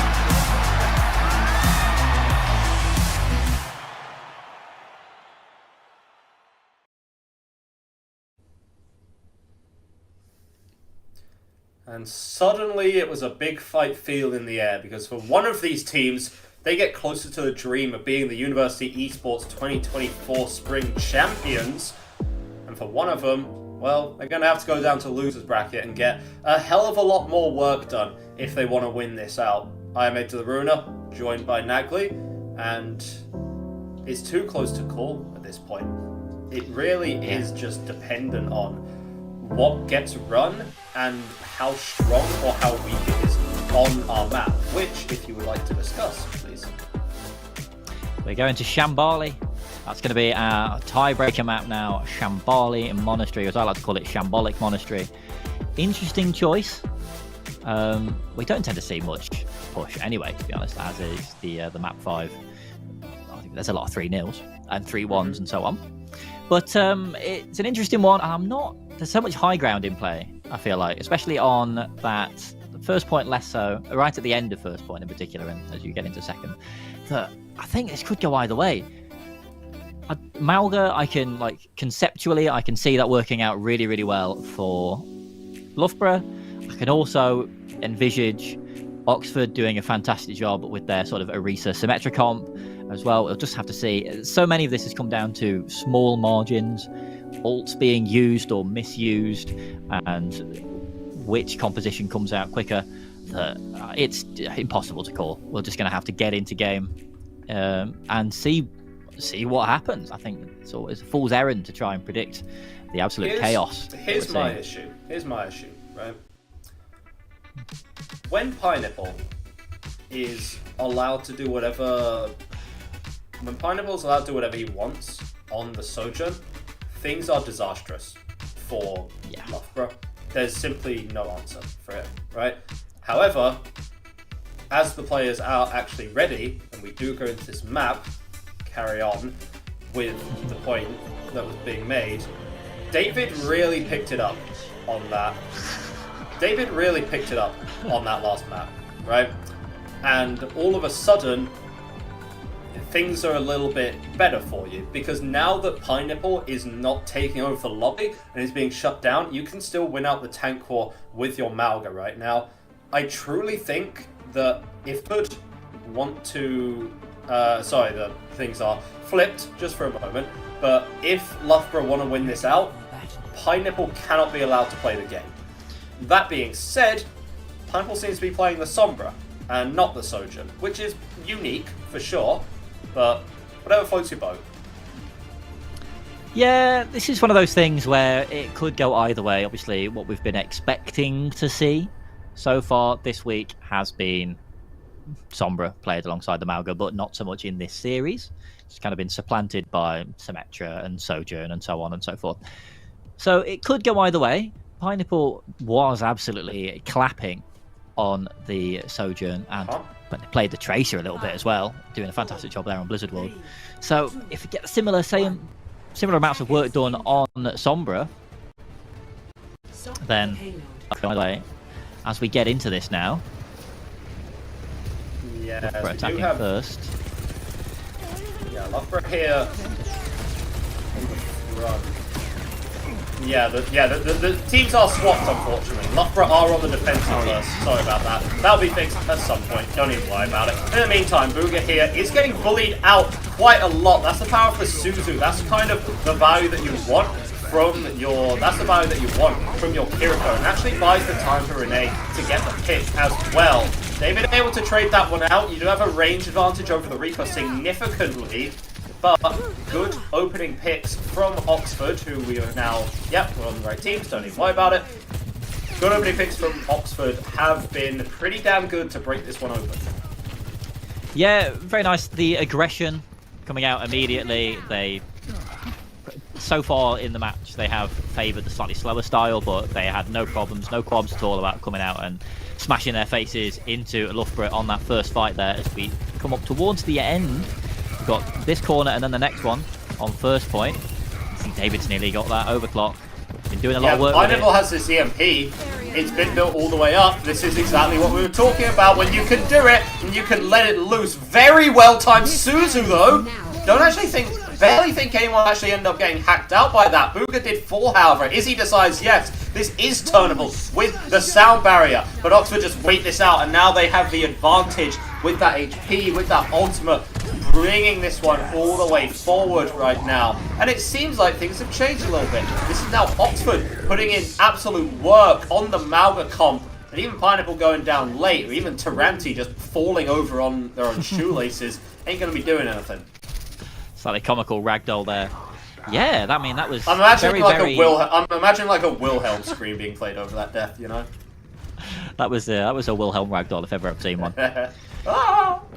We're coming in now. Oxford with the Death Blossom can place it pretty tastily, especially if you combo it with their cage fight. If you can get them where you want them. So it'll be interesting to see if they pull off that or if they use them separately. What their strategy is going to be is hard to say immediately. Booga's cage fight comes out first with the Blizzard. Oh, and that's going to be freeze them all up. This is exactly where they all want to be, especially if you're David right now, because they just all get frozen up. Click on the heads, nice and easy there. And it's going to be Oxford scrambling to find an answer just a little bit. Something, right, Nagley? Part of me has a feeling it's going to do with Pineapple's EMP, because Pineapple is now 70% to another EMP. Oh yes, it doesn't take long, does it? At the moment, although Aster flexing the acupuncture license there, dinking with the kunai, backing up a little bit. Pineapple's really Pineapple, pardon me, is so close to this EMP. It's coming out in about 2 seconds time. Yeah, put some respect on the man's name, of course. He's going to be charging up this Kyriot, but it does not matter. That's both DPS ulting at once, and it's a slaughterhouse right now. Oxford just doing unspeakable things to Loughborough there. God, I feel disgusting after watching that. That was beautiful. Rene there, we'll give him the honourable ace. Having that final kill stolen from him by Light Void. No ults on the field at the moment. We're going to have the sound barrier, I think, in just a few seconds' time. Is it going to be enough to turn this last-ditch defense on the second point? Not 100%. Well, actually, Oxford are backing up for the time being. I think they probably just want to give it a few moments.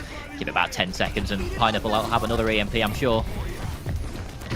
Yeah, they can play for time here because their attack is so good. That's the beat's going to be traded out, so nothing's going to be dying here for about a second or two until Booga pops that ultimate, and suddenly everyone is exactly where he wants them. Isn't that just wonderful? Isn't that just charming as David comes in on this angle, no one able to break out of the cage to contest him, and suddenly David is unleashed, and this is what you want! That's so clean! Cleaner than a damn windshield wiper right now is David. Get this man a sponsorship with some form of body soap because he is cleaning up. That was absolutely beautiful. But now they've got to contend with that Pineapple EMP. They have the Blizzard, but obviously that's not a particularly favourable interaction for Loughborough at the moment.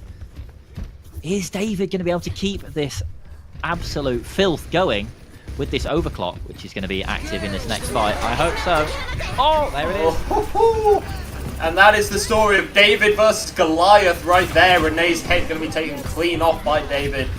And suddenly, Blizzard here from Derpy. Could be an idea as well, but Loughborough holding this one nice and strong. And they want to keep this, yeah, still building up their ult bank. And they're not going to get Light Void get away that easily. They're going to be chasing them all the way down, but trying to get that instead.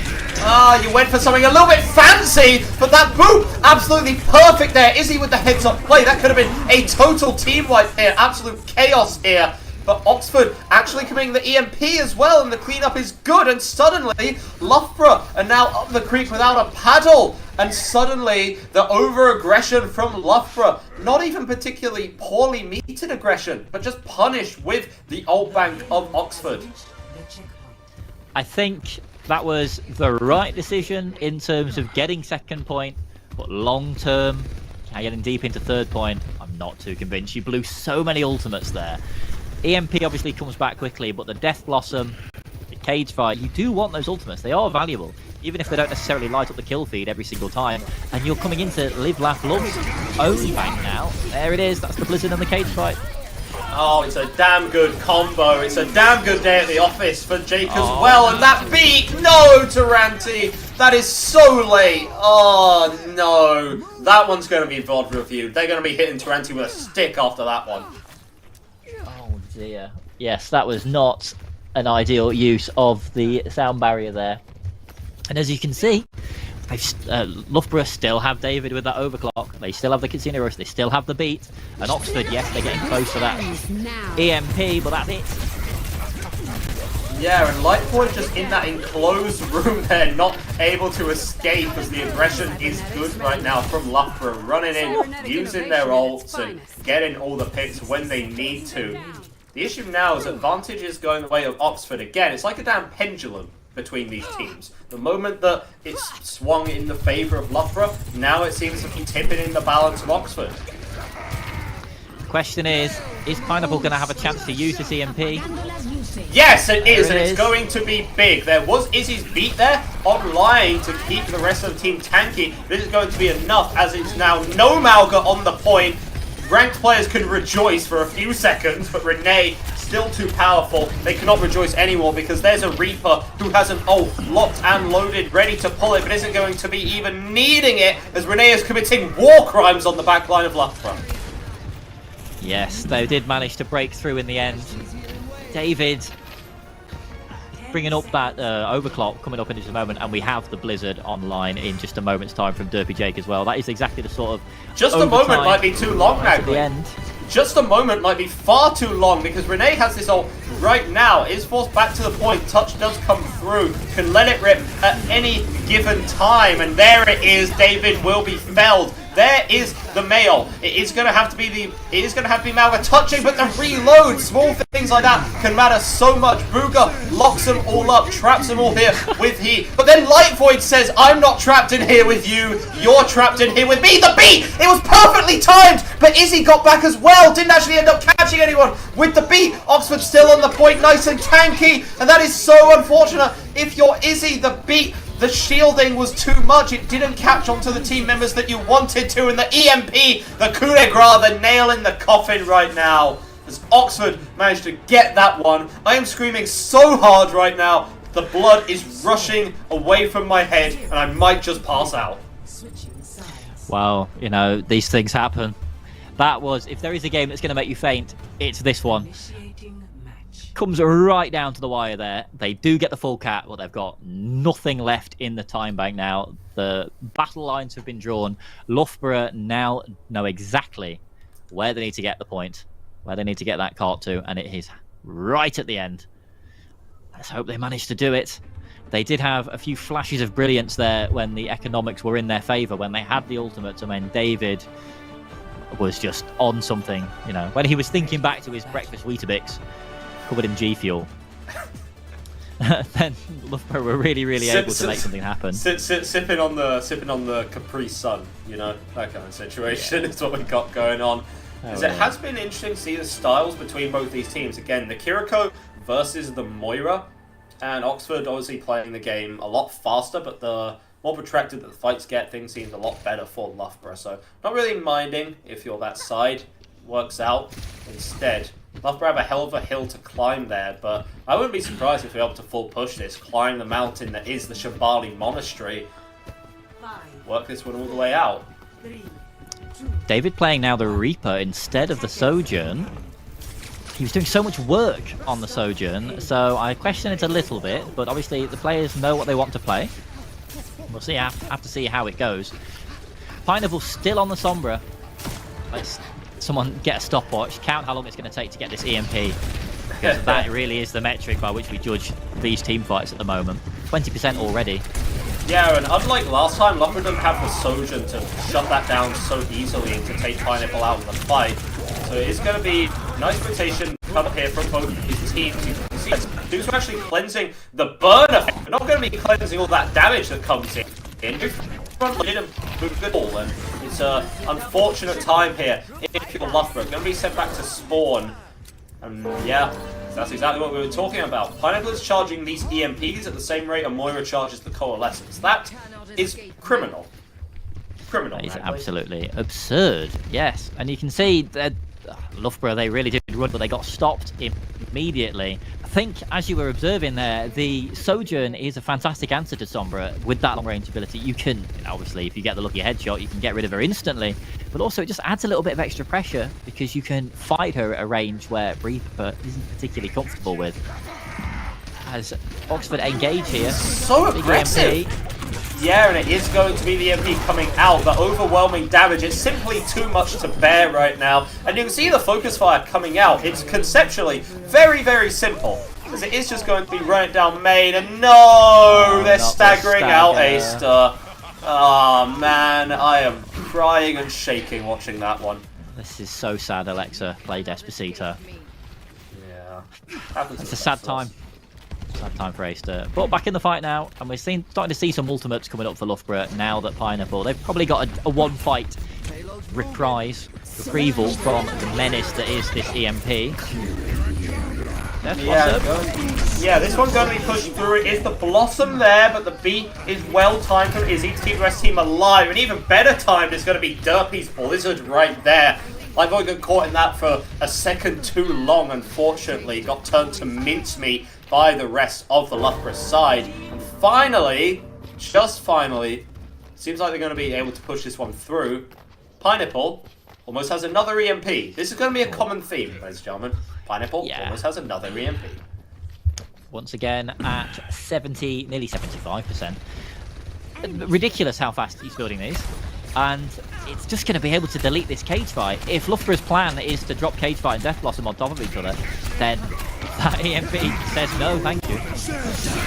Yeah, wants to go for it now, but 2% is 2% too many for Pineapple. You needed that last remnant there, and that, again, it's a game of margins here, a game of inches, and right now, Pineapple coming up a little short.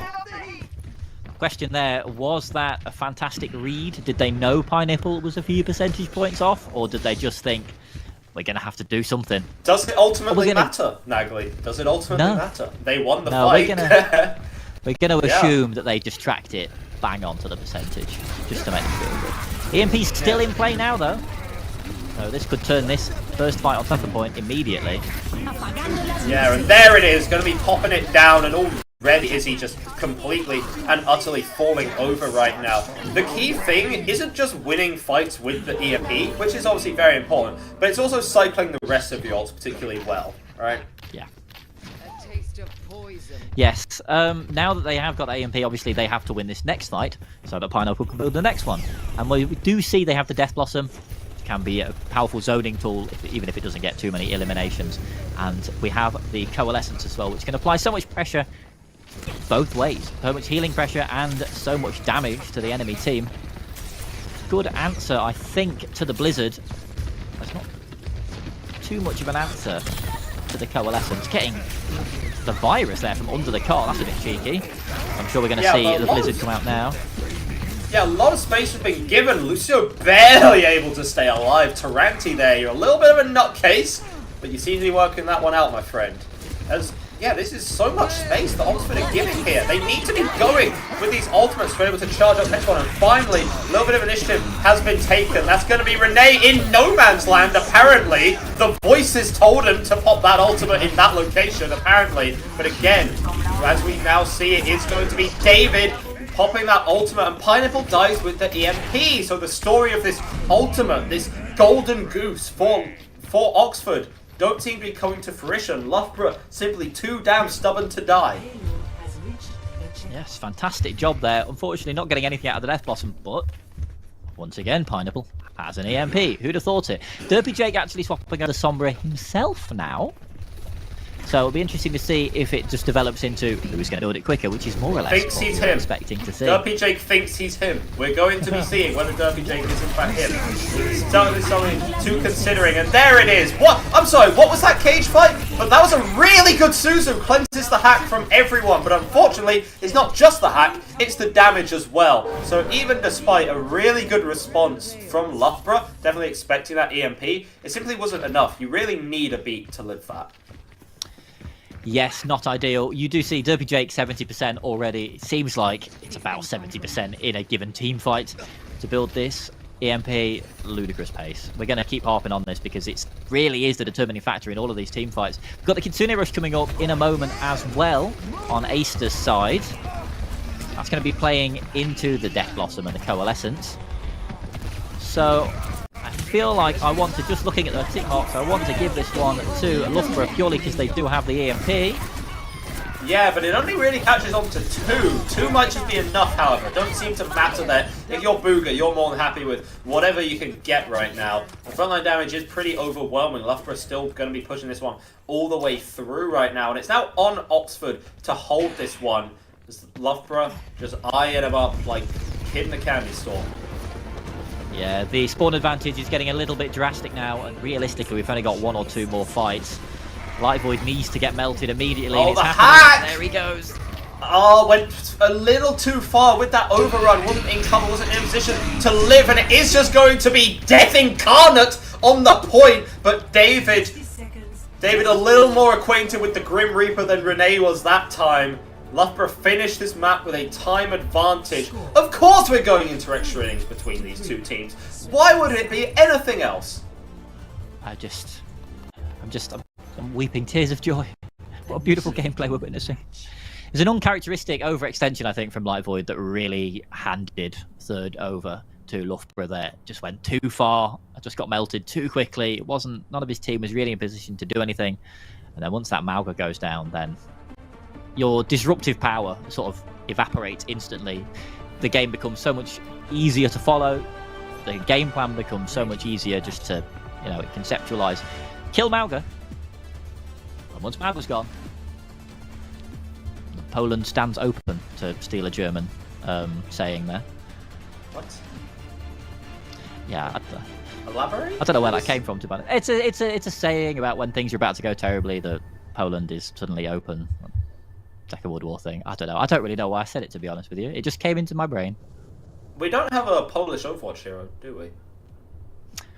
I don't think we do. The only one from anywhere near that side of the world would be Zari, I suppose. Eastern Europe? Decidedly not. Yeah. Though Anna was once identified, when Anna got out of the hospital, she was identified by the Polish pseudonym Janina Kowalski. So you know what? You learn something new every day, right? Anyway, that's the regularly scheduled trivia done. Back to the Overwatch. It is going to be Light Void actually rocking up on the Orisa right now, figuring out that, why mirror the Mauga when we could just run something different instead. Renee on the Echo, not a pick that we have seen yet, but being stunned up in the spawn room. Now, that would have been a hell of a way to go. Loughborough opting for the touch the spawn door, waste as much time as humanly possible strategy. They're trying to stack in as many team fights as they possibly can on first. Doesn't look like Oxford even touched the payload yet. And they might not even get the chance to now with only 20 seconds left on the bot. On the clock, probably. Yeah, and you can see right now, Booga's happy just cycle running in, causing chaos and using the cardiac overdrive to get out here. Oxford now have a window of opportunity. That window of opportunity is a hell of a lot slimmer now that this Kitsune Rush is through. The damage is simply overwhelming onto Taranti, and that is 757 on the point right now. No Lucio here. It's going to be Oxford throwing everything in the kitchen sink into this one, but it is going to be the Duke bursted down. David simply too overwhelming. The beat is good from Izzy, means that Orisa roll isn't going to do a damn thing, and this spawn hold looking really good right now. If you're Loughborough, that EMP, the nail in the coffin right now. 7 meters, Nagley. They push the cart 7 meters. Oof. Roblox oof.mp3. That is brutal. 7 meters. That must be a record. That must be a record for the shortest distance a payload has travelled in a round. That means now that there's 2 minutes on the clock for Loughborough. They've got 2 minutes to push it 7 meters, which is what's the opposite of insurmountable. That is decidedly surmountable. I think Oxford, yes. just a little bit. Oxford are really, really in trouble here. They need to do what Loughborough did, but they need to do it better, and they need to do it for twice as long. Which is a very, very tall order when you consider how the Mauga matchup has gone so far. This might be curtains. We'll have to see. Imagine, though. Imagine if they pull it off. I would literally eat my camera live on stream. Well, there you go. He said it. Clip it. We're keeping the VOD up if it happens. No, wait. No, I think I made a mistake. Wait, no. Wait. Okay. Anyway, Loughborough on the Malga, the quote-unquote dishonest pick here, looking to crush Oxford Dream. And how big of an upset would this be? Oxford have always been favoured to be number 2 right now in kind of number 2 in the tournament. And oh my, Booga. I blinked and Booga is now dead. Wonderful. Booga go bye-bye. Good lord. Sounds like a nursery rhyme, almost. But it doesn't matter, because he's going to respawn, and they're going to come right back out, and they only need to push it a gnat's fart, so to speak. Yeah, and again, even still, it is just kind of the trade-out between which ults can be charged quicker, what HP trade can come out. Lifeboy falling so low, but you can't afford to back up all that way because you have a point to touch, lad. Instead, that's Renee going to be going down. The boot comes through and they can't retouch the point. Oh, no.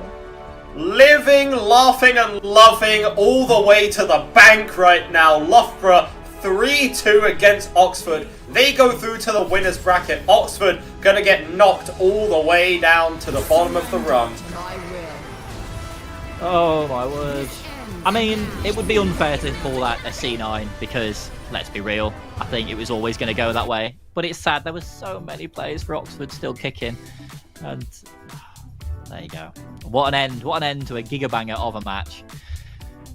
My first map 5 to cast, and absolutely beautiful. Absolutely beautiful. Truly inordinate stuff. I mean, congratulations there to Loughborough. They stuck to their chops, and even they almost countered the counter. You know, Oxford cooked up the anti-Mal composition. Loughborough didn't swap off of it. They just played it better. And at the end of the day, meta is meta for a reason. So it's so good to watch teams develop throughout an entire series. Congratulations to Loughborough for their win. Commiserations to Oxford right there. We are going to be sending it to a very short break this time because our next match is ready. And you know what? Yep. I was going to say Leave and Spence, but it's going to be announced on the graphic anyway. It's the rematch. Donuts versus Durham. We'll see you there.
friend and only fans ruling out this round of the Everyone, if you hate Snake, then this Snake will end it here for double kill points from Kyrie on the back of this fight. Cancels back and forth, but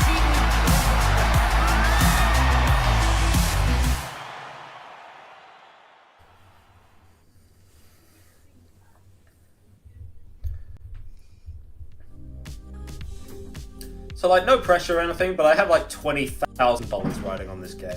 So, Oof. like, I don't know, man. If Donuts won, I'd be kind of happy, right? For anyone coming back from the break, I am Hector the Ruiner today, joined by Naggly Pins. And this is a little bit of a grudge match between both these teams. Both have been knocked down to the losers bracket. And for Durham, they're trying to see if they can get a little bit of revenge. If you just want to run us through what happened last week, Naggly? Last week, we had a bit of a clapping delivered to Durham. It was a fun match. It was, but I believe it was a 3-1. And yeah, Durham are now looking for revenge on that. Obviously, Durham have just come off a hard-won battle with the Southampton Supermarine. So, you know, we're going to see how this one goes. Is it going to be a complete repeat? Is it just going to be just a rematch in name only? See how this one goes. Personally, my hopes are on the Midlands team once again. Midland supremacy, mid in name only, etc., etc. Yes, of course. And obviously the rosters, both these teams, people who tuned in last week might be pretty well acquainted with them. I am, for sure, pretty well acquainted with them as well. But just in terms of in terms of the standouts, I mean, for Durham, it was Mantra and Oliveira, right? They were really doing Lord's work there. Spacebug led the team pretty well, but also had a couple of questionable engages, some interesting plays. Gangsta Ghana was a very solid Lucio as well at the same time. And on the Donuts roster, well, I could talk a lot about the Donuts roster. I mean, these guys play Overwatch, and they play it pretty well. Dinos has been showing a lot more flexibility on the tank role recently, was traditionally a little bit of a Winston one trick, but has been expanding that hero pool more and more over time. But the Ramatra that was played last week, probably not going to be too favoured anymore. Luster has also been grinding out a lot of new characters, particularly the Reaper, who has been quite strong in this meta. Harry's been learning how to play Lucio. Maddie is a phenomenal flex support player, especially on the Kiriko, which is the style that may be favoured. And I think I gave Exuti enough of the princess treatment last week, so maybe I'll cut it back a little bit. That being said, he is top 80 in EU. He is a phenomenally strong hit scan talent, and, you know, pretty damn good to have on the team. Apparently already being scouted for universities that want him when he goes and does his PhD. So, I don't know, man. He's pretty good at the game. There's a reason we were hyping him up. But obviously, every single player coming in here today is very strong. But yeah, a little bit of revenge right now that Durham want here. And it seems like they can do it because the meta that has been developed from last week is so different. It is so unbelievably different from what it was last week. It's almost like an entirely new game. Honestly, just throw out the playbook, throw out what happened last week for both of these teams, focus on the here and now with whatever the hell happens. Yeah, exactly, which is what makes this rematch so interesting, is because, okay, yes, Nottingham did manage to take the dub last week, but that was in a Doomfist meta. Now we're in Amalgam meta. This is radically different. It's not like it's just that we're playing different heroes now. The way we're playing the heroes is completely different as well. And it looks like our first map pick is going to be Ilios. That's Durham selecting to go to Ilios. Interesting one. I don't think we've seen Ilios so far. No, we haven't, and it's really unique, to be honest. There's a lot of different things that can be played because every single iteration of this is so different. You can get the long-range hit scans onto Ruins. That's always a pretty good shout. Meanwhile, Well can favour itself to some wackiness. It is one of the only maps where you can play Hog and not have your team scream at you for throwing the entire match away, right? Obviously controlling that. Controlling the windmill on that map as well can be very important. And then you also have the lighthouse point, where both comps can really thrive. We're not going to be seeing any ball comps, really sad, but there it's a little bit of a mix-up between whether you're able to rush over to the point and whether the enemy can take angles on that point. A couple flying characters, maybe even an Echo, could be viable there. But the players are ready. Let's just go right into this lobby because these players are itching to get this. Durham especially. I mean, for what I can say bluntly from being inside, there is a lot of respect between these two teams. For anyone from Durham or Nottingham watching, this is all very friendly rivalry. It's all meant to be taken in stride. Obviously, Nottingham, very, very respectful of Durham, and like to think it's the other way around as well. But both these teams, at the end of the day, they want to win. And when you want to win that bad, it can obviously be, you know, you try your best, don't you? Yeah, I mean, sportsmanship is one thing. They're here to win. Have as much respect as they possibly can for each other as competitors, but they are here to win, and there's nothing like a good grudge match. You know, I want to see some real, you know, some disrespectful ultimates. Let's get some Lucio's ulting on top of corpses, maybe. I don't know. Hopefully not. Hopefully these players are going to take it slightly more seriously than that. I would like to think so. They are very evenly matched. It's a new meta. I would not ask Harry9394 to waste Lucio ult onto an enemy's corpse. Like, I don't know, man. That seems like a little bit of a throw. A little bit, like, unfavored trades, so to speak.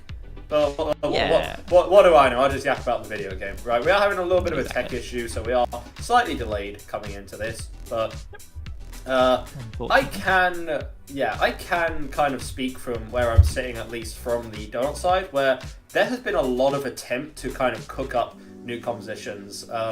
Dino's very much the game, is a really big follower of the Overwatch competitive scene, as well as high-tier scrims and streamers. Literally will be going through scrims, sending notes the whole time about what the pros are running and about what we can play and any adaptations that can be made. For anyone who hasn't seen, who wasn't here last week, first of all, I'm disappointed in you. Where were you? Second of all, yes, I go to Nottingham, so I don't know. It might be nice if they win.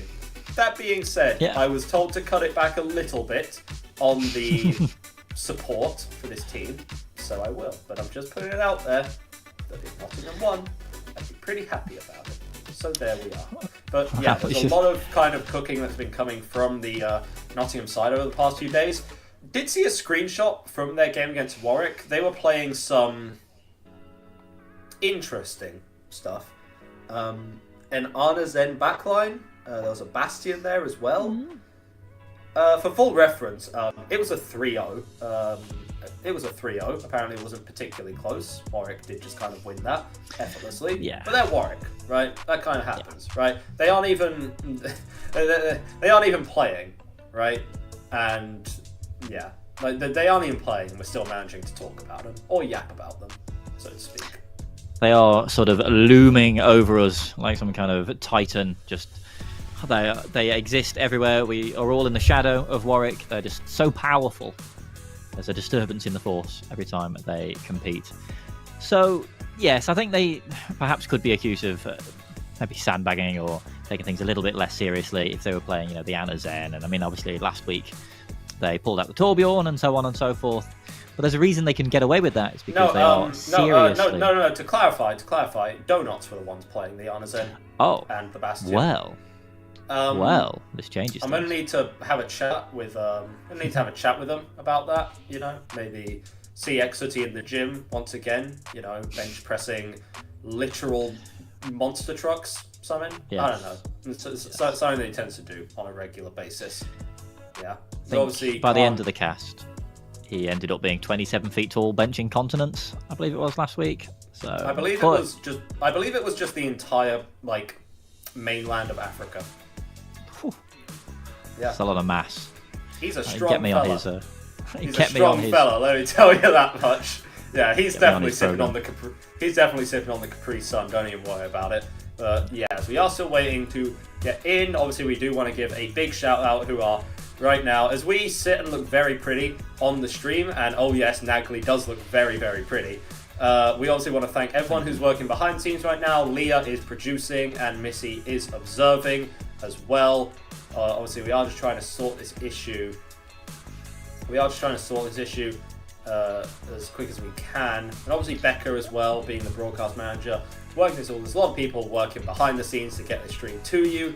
But right now, it's taking a little bit longer, and that's fine. We are patient people. Good things come to those who wait, right?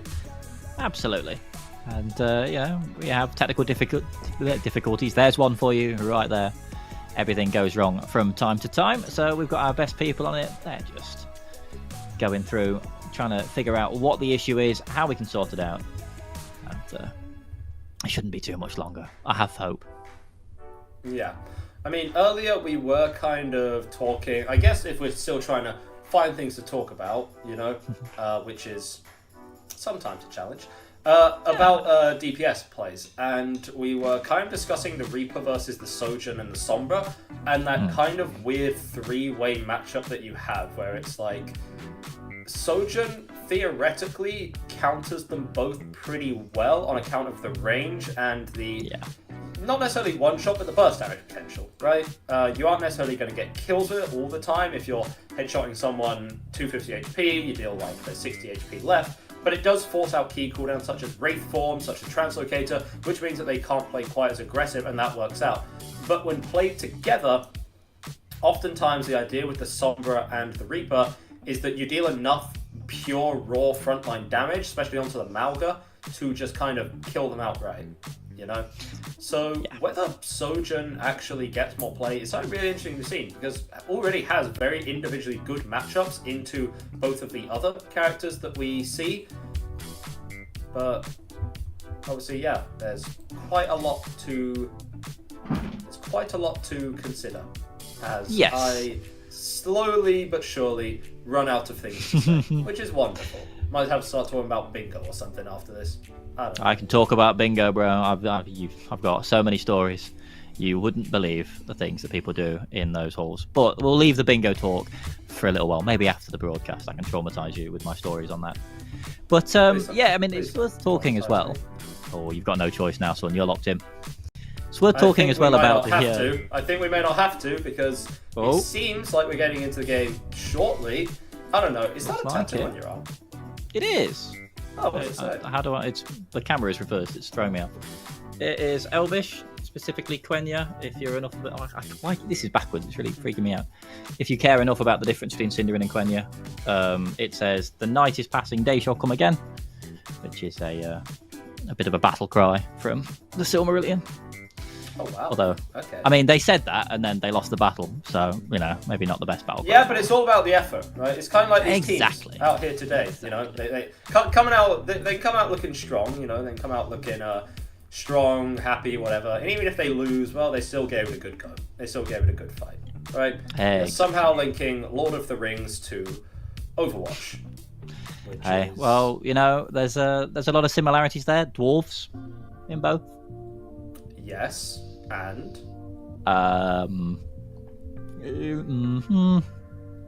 Moira is kind of spooky, like one of the Nazgul, I guess. Bows, I guess. Bows, like Legolas and the archers and stuff. Yeah. What else have we got? Arthur does have a bow as well. I think that might be it. Feet. Hobbits don't wear shoes, so there's feet, like Sigma. Has his feet out? He's stretching now, bro. Really stretching. There's a limit to what I can do. Oh, ladies and gentlemen, my associative powers are limited. Our 3 combined brain cells are working together right now to keep delivering you prime content. Don't even worry about it, man. Don't even worry about it. But yes. What do you think about people that get Overwatch tattoos? I think it's pretty cool. Personally, I tend to get too frustrated with it on a yearly basis. What if you have to explain that to your grandkids? Just like, I got a tattoo from a video game. I mean, the first tattoo that I want to get is from a video game. So, dare I ask? Fear and Hunger. Please do not Google it for your own sanity. But I shan't. It's a game I like. So there we are. Many of my friends are covered in tattoos, from The Witcher to Zelda, and then you've got like Dragon Ball and stuff as well. It's just, why not? Makes a big impact on your life. then go for it. Yeah. If he resonates with you. Maybe after this we'll get the University Esports logo tattooed on us. Hell yeah. Right on my forehead. It's big enough. I mean, Jesus. Look at this. There's a lot of real estate here on this particular... leave alone 5 head. This is getting on for 6 head, I think. To get that beautiful logo just emblazoned on my face. Wonderful. I mean, that would be an interesting decision to make, for damn sure. Yeah. That's how you become a brand ambassador. For anyone watching back home right now, this is a technique that we in the industry call yapping. This is a technique that we in the industry call making stuff up on the spot. This is a technique we call have run out of things to say, but we are kind of just waiting, kind of just chilling right now. What I said earlier about we're getting right into the game, that was a lie. I do in fact like to spread misinformation on the internet. It's something of a passion of mine. Oh yeah. Obviously, I wonder how Durham players would celebrate if they win this, because I know that I owe Donuts a pint from the first game, right? I'm not even sure if they will. Yeah, but I wonder how Durham would celebrate. One would hope that there would be beer involved. Not necessarily. Sure. Can we be? Not necessarily. You know, I'm not sure that's something that's in our wheelhouse to be discussing right now. Maybe they can all sit around a fire and sing Kumbaya or something like that. Absolutely. Crack out a ukulele, a pair of bongos, have a lovely little sing along in the lovely Durham March weather. Durham, bro. Is all right. I have a question. Is Durham real? I have a friend who alleges to be from there, but then she also alleges to be from Germany. So I'm not entirely convinced. So which is it? Then? Huh? Is it Durham or is it Germany? Exactly. The stories are not adding up right now. I don't know. I'll have to get on it. I think at some point relatively soon we might be going into a bit of a break so that we can hopefully get this technical issue sorted. And so in that break I shall hop onto WhatsApp and I shall demand answers. Is it Durham or is it Deutschland? I have no idea. Unless we... Never mind, there's no break! Okay, what? Surprise. Okay, alright, jump scare. Okay, so we're in the game. Donuts are not on the left, they are not the blue team. Donuts are the red team. We're going to fix that for you very shortly. It seemed like Durham took the first point, that didn't happen last time. Last time it was Donuts that got it first. Luster is playing the Sombra, not really a character that we've actually seen out of them recently. Okay, that is all fixed up now. And in the meantime, utter chaos is ensuing. It is going to be the beat used very aggressively. Counteracted here though from Harry. Sooty has the overclock online as well from downtown, but it is Mantra popping that wall there to kind of keep him honest in the meanwhile. And yeah, still trying to find this range, still trying to find these picks out here. It's going to be a hack, and it's going to be them actually just blowing up the Malga. So really nice heads-up play there to get that. And yeah, Oliveira's late kill isn't really going to be worth a whole lot. Luster actually does feel it necessary to commit the EMP there. Better safe than sorry, I suppose, as it is going to be the DPS finally cleaning up. And yeah, it's going to be the pineapple pizza. That's what we love to see. Alright then, if we take a look at the compositions as well, we can see Durham are opting more for the Symmetra than the Sombra. We were discussing this a little bit. She thrives in these longer, more drawn-out team fights, the likes of which Durham are probably angling to get their hands on. So you get a bit of aggression here from them. More Coalescence coming out. Yeah, the ult advantage was just really strong there for Durham, able to pull that one all the way through. Obviously, Donuts did end up winning that fight in the end, but committing the EMP kind of rough there, but also relatively resetting here for Durham too. So, interesting that Mantra's actually on the Symmetra. Again, whether this ends up paying off is going to have yet to be seen. Yes, it's an interesting choice. I think the reason it worked so well in that previous game for Oxford was that they were playing the Orisa. Obviously here with the Malga, it's a little bit more of a challenging prospect. The fights tend to end pretty quickly, but you might not have the opportunity to build that microwave wattage up. Chinese Dino has to turn tail and run there. May have to bait out thanks to Garner's sound barrier. Yeah, very, very aggro here. As Dino also going to be going down here, but Donuts know that they're in one fight territory, so they are just kind of playing for the ult fight. Late kill onto Sooty, not going to be good at all for them though. So they do have to back this one all the way up right now, but they are coming up on quite literally everything. It's going to take some real magic from Durham to stave off this attack, but it is final fight. Anything could happen in the chaos. Final fight territory now. Luster with that EMP in a 10% time. Is it enough? Here it comes. Yeah, all locked up, unfortunately, and there's the EMP, and it's simply too much to deal with. Yeah, all of the Qs coming out there for Donuts as we get 80% on the point, and Harry also has this beat to sustain through anything that may be thrown their way. Now Luster doing some fancy footwork to get up onto this high ground. I'm going to be taking this one for now, as Mantra's made a swap over to the Tracer just to retouch this point as we get into final fight territory. Don't want to close this one out, as is Oliveira. Quite an Ajax today. Harry is going to be living through that one, and it's Space Mug going down there. Your tank presence is gone for the time being. E.T. was able to get that Coalescence online, and Maddie is dead. This could be a problem here. You do not have a good chunk of healing in this fight, but the damage is simply overwhelming right now, and the stomp onto the head. And yeah, again, these teams still so even in this. Going 1-1 here on Ilios. Alrighty, that's what we like to see. Fingers crossed we have another map 5 gigabanger on our hands. That was very, very nice.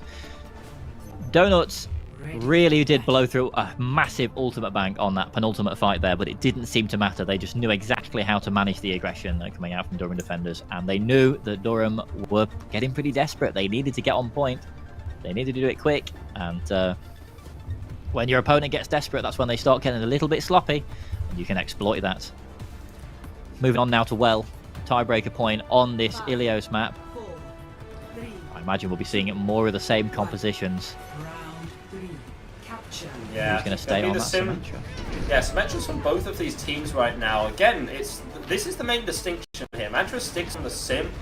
Luster goes over to the Sombra. So again, it's something that we've not necessarily seen a whole lot of, but again, just kind of staying in the fight for a really long time and charging up quick EMPs is the name of the game.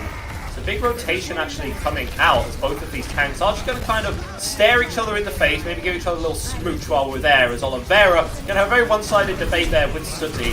Going to be winning that duel out as well. But that's the tank going down here. If it wasn't for the trade that came out onto Dinos, you'd think that'd be pretty damn good here for the side of Donuts, but unfortunately, it's simply not to be. Careful there. Ghana going to be put into the pit, but going to be escaping just as quick as they went in.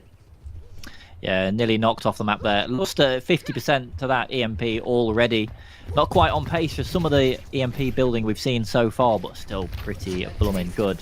Might potentially have it in this fight if we manage to have a slightly longer one, or if Luster manages to put out some ludicrous damage, which is not unprecedented.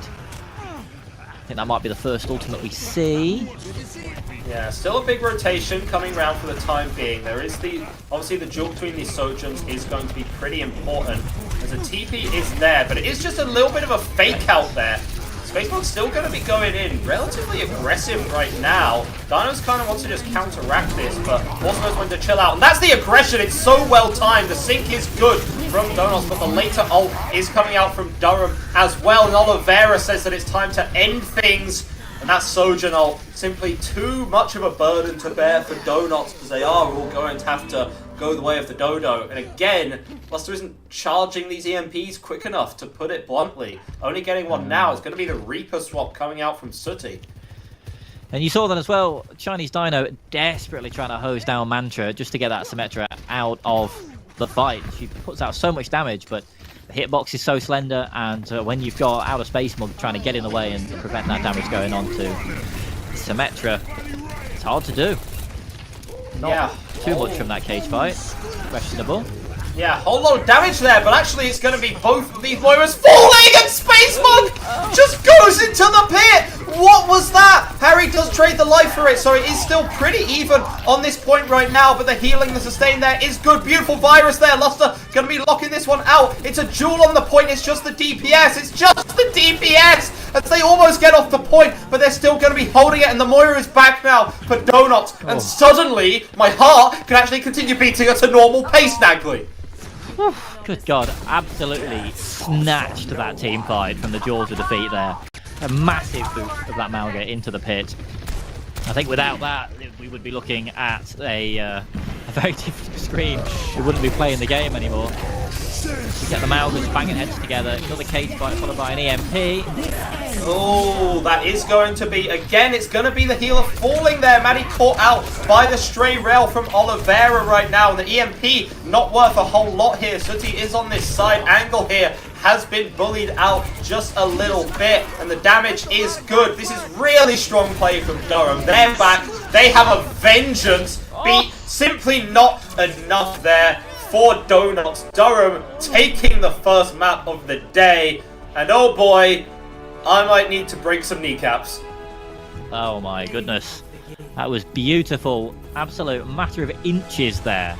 The Moira not quite managing to get onto the point. Tragic, but it really did come down to the wire. This is the sort of thing. I don't think we saw this particular play here. But it looks beautiful. Yeah, okay. Good. That's what we like. I mean, Nice it's and not what I balanced. like. No, it isn't. I don't like this. No, I do not like this because Durham, unfortunately, are winning. And despite me being very unbiased, that was not in the script. Again, I paid a lot of good money to Durham to give this one to Donuts. And they are not listening to me, which isn't very nice of them. So there we are. But yeah, just kind of... It seems like Donuts are taking a little bit of time to kind of find their footing as to what they want to play. The Sombra, even though it's idealistically the best idea, isn't really doing a whole lot. It's not really getting what you want. The idea of being in the neutral, charging up these super fast EMPs, it's not happening. Again, you compare it to the last game where we were seeing EMPs building up like 70-75% a fight, building every fight and a half. It's taking us about 3 fights to build one of them, and that simply isn't really enough. The Sojourn counteracting that quite well, and eventually you end up on the Reaper and the Sombra, which despite being the favoured, meta composition, couldn't really do anything in the face of Vera putting in absolutely insane work on that, putting in some insane work on the Sojourn there. So, you know what? Fair play to Durham. They're making the adaptations that they need to. Donuts, it's also going to be on them to kind of adapt at a similar speed and make the picks that they really need to. Yeah, I think so much of the value that Sombra offers does just come from the EMP. Obviously, she can be lethal. If you've got the tracking, you can do an awful lot of damage. The virus is disruptive. It puts so much healing pressure down and forces cooldowns out and all this and all this. But ultimately, the reason you're playing Sombra right now is because you can build that EMP fast and you can push Q and you can wipe out, I believe it's 40% of the opposing team's health bar in one go, just like that. And if you can't build the EMPs quick enough that's worth it, then why are you playing her? Why aren't you playing the Symmetra, for example, which does more consistent damage over a slightly longer fight, even if the ult's a bit weaker? So I think the question is going to be whether or not Donuts makes that swap, or if they keep trying to make the Symmetra work. We'll just have to see. The Sombra, pardon me. Yeah, so it's going to be the pick of Blizzard World by Donuts here. This does make a lot of sense. It does make sense. This is the map that they won last time. It makes sense that they would want to come here again, try and tie up this series and work things all the way through. Maddie right now doesn't seem to be particularly happy about playing the Moira. So Blizzard World does give you an opportunity to play the Kiriko. Instead, again, it's a slower kind of map. You can focus on taking those angles a little bit more. Obviously, that means that Dino is going to have to rein in a little bit of aggression, but even arguably not, because you do still have the Suzu there, which is a great tool to sustain that aggression when you want it, or to kind of deny the enemies and then kind of back with your own. But yeah, I mean, that's exactly what we've been talking about for so long. Sound like a broken record here, but yeah, would you play the Moira or would you play the Kiriko?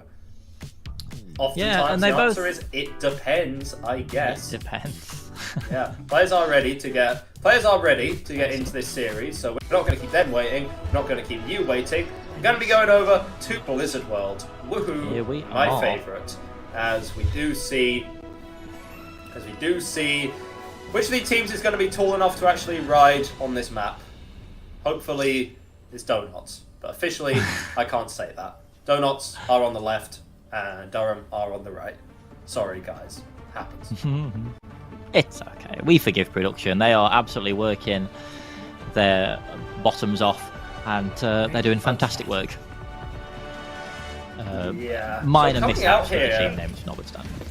So coming out here, it is actually going to be from the Sombra, which I did speak earlier today. It is a hero that he says he refuses to play out of principle. That being said, his principles seem all but shot right now. Just going to be locking it in anyway, working this one through. And yeah, both teams still going to be sticking onto the Moira, so no variation there. Again, it's a 5-man comp, you know? You play it together, you play it as death ball, you find something and you kill it, right? And oftentimes that's the Malga. The margins between your Malga being a brutally, undeniably strong, an undeniably strong individual. I was going to say something and I forgot. Apologies. A unit. Yes. That's what he is. He's an absolute unit. Goes from being a unit to dead weight very quickly, right? And so they do want to be sustaining with that more of both of these teams. Here's the TP, not going to be a fake out this time. This is going to be used to take this high ground positioning. Has been favoured quite often here, but they're actually going to be dropping. They see a window of opportunity and they feel like they want to go for it right now. Trades right now, not really going anyway. But it is going to be Durham DPS just doing a little bit more here. Oliveira on the Reaper right now has been working it all the way through. Even with the Lucio down, that's Dino dead. And without your Malga, you do not have a leg to stand on in this. No, not at all. And what you see there is just the raw DPS diff, frankly. Not in terms of the players, but in terms of their numbers. Symmetra, over the course of that fight, was able to just pump out hugely more damage than Suti was on the Sombra. And, okay, yeah, Suti there nearly 80% to the EMP, but that's first point. It's gone. And I think it's just the raw numbers difference in terms of how much DPS that the Symmetra can put out is really what's making the difference here. There's just so little room to breathe for Donuts, and as we see this EMP come out in a moment's time, I'm sure, how long is it going to take him to build the next one? And then the one after that? Yeah, big TP wraparound coming through, but the window of opportunity is here. That's the EMP. It is big. It is going to get onto a lot of members. So he does fall for that, did get pretty low in the fight, but yeah, EMP is a fight winner for a reason. Mantra is going to be cleaned up here, and finally we see some stabilizing. Whole lot of damage going out from that Sim ult now. But yeah, it's on Donuts to kind of keep cycling their ultimates, because now that we're out of the neutral phase, this comp gets a hell of a lot stronger. But it's not like Durham are exactly in that phase either. No, exactly. There's so many ults on the board for Durham that you do question, really, you need an EMP again now, kind of. Oh my... Some stunned. Yeah, so much damage there onto Donuts, but somehow lived that and actually able to catch the Reaper there. So really good wherewithal from the team to work that one through here. And it's only just a time for Donuts to kind of get their cooldowns back online and push this one through. Doesn't seem like they want to go too aggressive here. They're just happy to kind of take their pick and leave right now. He's going to be Suti. Was on that angle for a little bit. Have actually hacked up that Mega, and that's going to be all of the ultimates coming out. Everything and the kitchen sink has been thrown at this fight thus far, and it seems to be working out in the favour of Durham right now, with Luster falling nice and early. That's your main source of frontline damage, presence, pressure, all of it right now. Oliveira from the top ropes, taking down Dinos. Fantastic, yes. I do think all things being equal, which in this case, in that last fight, means everybody pushing Q at once, more or less. I do think that the Symmetra with just the raw damage tends to want to rise to the top overall. Suti has another EMP coming up in just a moment's time, which means probably a fight win for Nottingham, but then the fight after that is more of a question mark, and we're so close now to that second checkpoint that you can't really afford to give up one team fight in order to win the following. Yeah, so anytime that even Space struggling. Smoke Yeah, anytime that Spaceman really wants to step forward, it does kind of just get shut down. And there it is, that's the EMP. It is huge, and there's nothing really to deal with that. There is actually the wall that does come out here, so follow-up not really there, and Oliveira lets it rip, spinning round, and that's 3-4 for the man. Give him the ace. Sooty is going to be escaping with their life at the end there. 4 minutes on the clock for Durham, and this is night and day difference from last week between these two teams. New meta, new Durham. Bit of a disaster there. If you don't win the fight where you have the EMP, then how are you going to win the fights where you don't have EMP? And so this is starting to indicate maybe there's a change in the weather. The momentum is swinging in the side, or in the direction rather, of Durham. We have Luster here with the Death Blossom. Could be huge. Fingers crossed. Yeah, and actually hiding in the corner! That's the intelligent play that you want. That's a I mean, obviously, I like to hype up these players a fair amount, but also, that was a very clever play. Knowing that they're going to make that rotation, hiding in the corner. They only had one ultimate, and they were dealing with the Coalescence running through into that room, but Luster catch them from the angle. No one was expecting it. The DPS just overwhelming there, giving Donuts time to build up to a couple of ults of their own. Fantastic read there from Luster, knowing exactly when and where to push that Q button. As we see Outer Space will pop that cage fight and absolutely melt down. Yeah, unfortunately not having the EMP there is a little bit of a problem. There is going to be a cage fight for Donuts here to work with. And again, you see the issue here. You try and focus fire down this Malga, it just doesn't die. It's kind of ridiculous, kind of absurd even.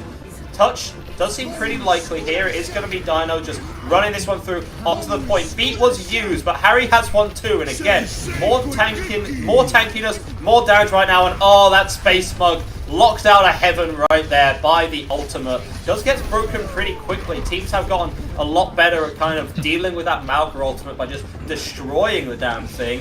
But yeah, and we get back to another fun ult fight of the EMP will get used, and then Donuts will probably win. Unless they don't, which is something else. I don't know, man. It breaks my heart to mention it, and I'm sure it breaks your heart too. Sooty does have that EMP, but there were 3 team fights between the last one and this one, and only now is it online. It's just not quick enough to justify Sombra, in my opinion. Luster has a Death Blossom, and used it after Sooty's previous EMP. Yeah, but Dino fell so low in that fight and died before the healing could come through. Fortunately, there is a good trade here on Spaceman, but Oliveira from downtown has that overclock, and Mantra is now nice and powered up, and Luster gets shut down mid-ultimate. Maddie's heroics will all be for naught at the end of the day, and Dino's leg simply not fast enough here. Oh, Donuts. What's happening here today, lads? Oh dear, oh dearie me. Yes, it turns out that Luster's die was a prediction, not a command. Taken out very cleanly. I hate you. Get out. I'm going to do this solo from now on. Oh no, you're stuck with me now, bro. But yeah. My loyalty to Nottingham extends only to them winning. I'm a Staffordshire lad, really, and I don't think they've made it particularly far. So I'm throwing my lot in with Nottingham only as far as they manage to succeed. Sort of the anti-bias, Castle. The anti-bias. I mean, it tries to even me out, I guess, but I don't know, man. Maybe I'll have to... I mean, I did offer a box of... Fun fact, I actually offered a box of donuts to Donuts. Yes, Donuts is the name of a donut shop in Nottingham. I offered them a box of donuts if they managed to beat Warwick. Now, they didn't, so my bank account is happier for that. So I'm not sure if I need to find some other way to bribe them to win this match, but honestly, it's really difficult. Like, Durham are looking really solid right now. Like, Oliveira showing up on the Sojourn in a big way thus far. Oh, yeah. It's fantastic. Everyone on Durham, they're firing on all cylinders. Donuts, like I say, really just struggling, and I don't want to keep harping on about it. Oh no. Get Skill Orb, bozo. Yeah, Skill Orb going to be coming out there, and that's a bit unfortunate. Maddie going to have to be returning to the spawn and delaying this attack just a little bit. Oliveira still thinks that Oliveira still thinks that people are playing Sombra the traditional way. No, they sit on the front line now. It's a weird, unique kind of situation. Actually, Diz on this angle though, nice hack there onto Oliveira. That's some good damage coming out. Does force a big team rotation here. So Dart's going to be clearing this high ground at least, giving themselves some place to overlook this point as Dinos runs into a wall, which happens to the best of us. And again, yeah, Luster tries TPS high ground to contest it a little bit. It's able to actually clear some ground right now, but now has to play a little careful. And yeah, Oliveira's just given the space, given the time, and unfortunately Harry's head taken clean off. Oliveira's just finding these. Oh my god! What happened? Clicking on people. Oliveira wasn't playing like this last week, was he? What? This is unbelievable. The G Fuel Weetabix, bro. It happens to the best of us. Maybe even something stronger than G Fuel. Original G Fuel. I don't know. Oh my goodness. I dread to speculate. That's what we're seeing though. And again, you know, we've got what, a minute and a half off the time back now, and Suti's only now drawing near, not even having the EMP, drawing near to it. Yeah, Match is going to be getting... Yeah, and also Garner's going to have this beat as well, so it's going to be interesting whether they want to use it aggressively. And you can actually see that the game plan has completely changed here. So it's no longer frontlining, and the damage is really good, but so is the beat. Did get used defensively. There comes the EMP. It is in. Suti does die for it, going very aggro there. Use it mid beat cast, and while not cancelling it, there was simply too much health that Darren had to work with. I only learned the other day that EMP no longer removes barrier health. And yeah, Suti's had enough of this Sombra. If you want to shut down Oliveira, just gonna try and go over to the Widow here. Bro, my sister's PC was not built for this meta, says Mantra. A lovely insight there into the current ergonomic setup for some of these players then. As Suti does swap over onto that Widow, I think this is really just a desperation pick, to be honest. Not getting anything done on the Sombra. Maybe you can get something done, you can click on some heads. We know Suti as a fantastic hit scan player, so fingers crossed. But so hard to get value at Widow. Especially now that there's just a cage on the point, just locking you out of heaven. There's literally nothing that you can do there. Suti is kind of stuck on this angle. Late pick onto the Moira could be appealing right now, but my lord, Durham right now are just running away with this set, running away with this series by the look of it. This could be a full hold on Blizzard World, which I don't think we have yet seen in. I don't think we've yet seen that in any of our streams thus far. No, Suti now ditching the Widowmaker over to the Sojourn, which makes infinitely more sense. And I think the issue is that it's so hard for Donuts to take control of that upper high ground. And come up there. You just... Oh dear.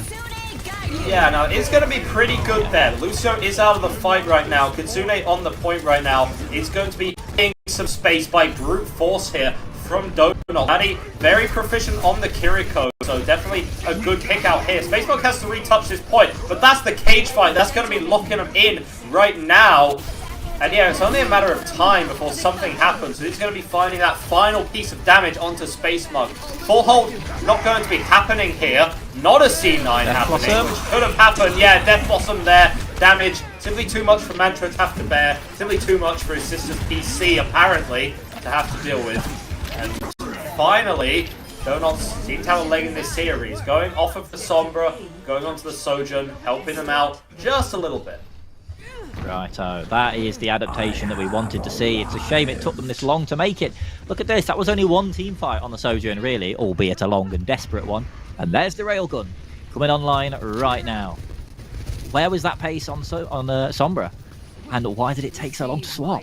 I mean, again, Suti isn't traditionally a Sombra player, and obviously you aren't necessarily playing how you did old Sombra, but every character has kind of unique parts with the kit, and Luster is right next to you! Have Ian's challenge! Oh my god, sorry there, but oh my god, that's really unfortunate that Luster ends up getting found. Oliveira, though, goes so aggressive in, and it seems like it's going to be ending now for Durham. A window of opportunity has been bought here, as it's just it's literally shooting fish in a barrel right now for Suti as they're all enclosed in this small room. Maddie does get caught out there, but as does PT. The damage is overwhelming right now, and the over-aggression from Durham there has been well and truly punished by Donuts.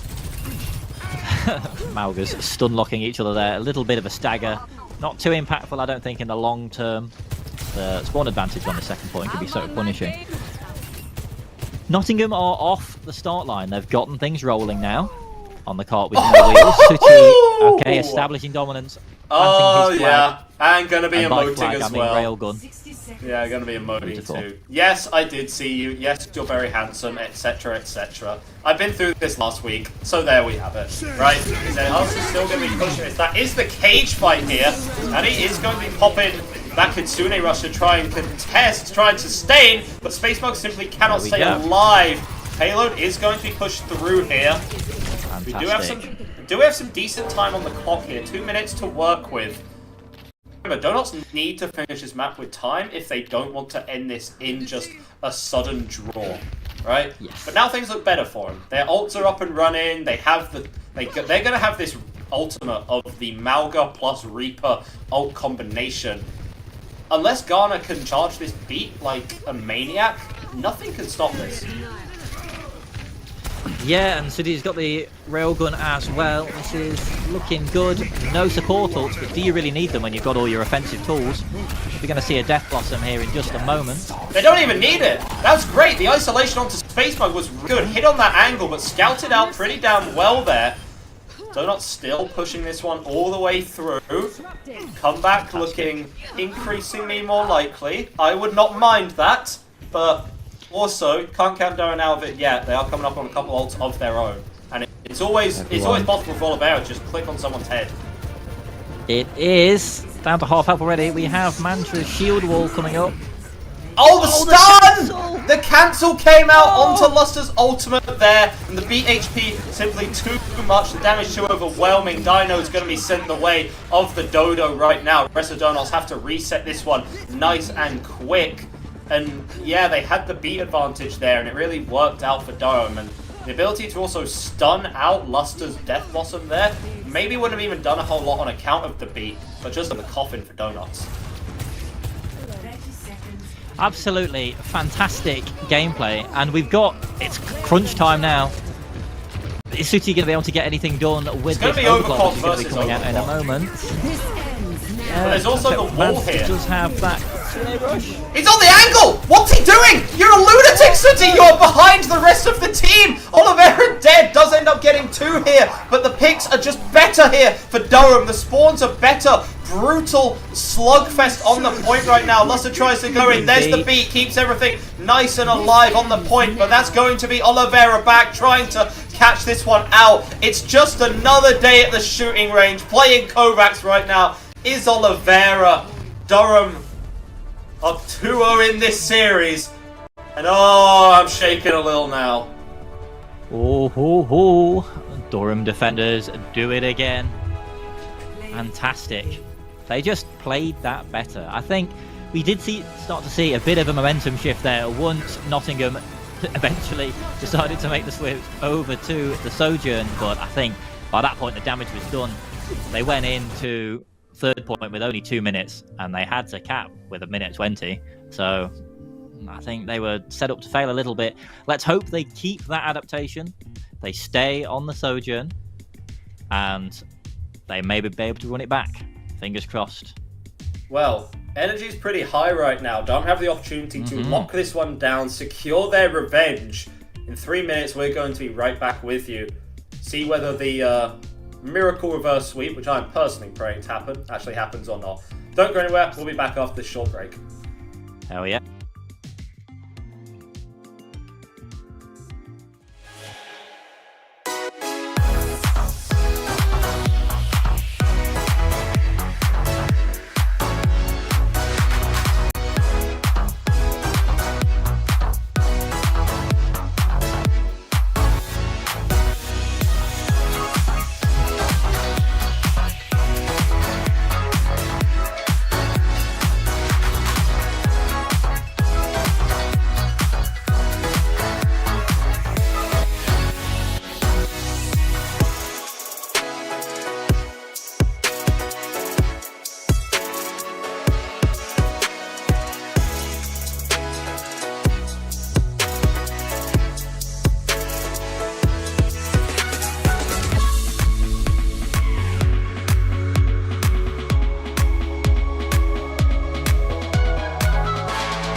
Tell me what can I do now?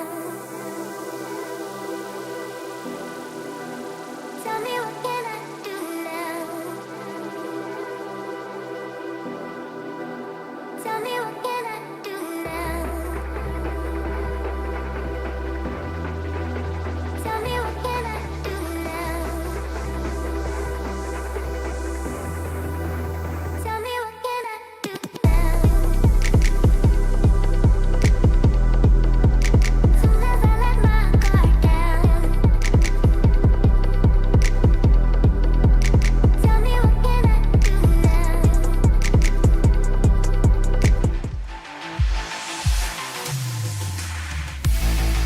No, they're not. Super with the threat and only fans. Putting up a big round of Everyone, if you hate snakes, then this snake will end it here for the double kill going to Kyrie on the back of his fight. Cancels flashes forward and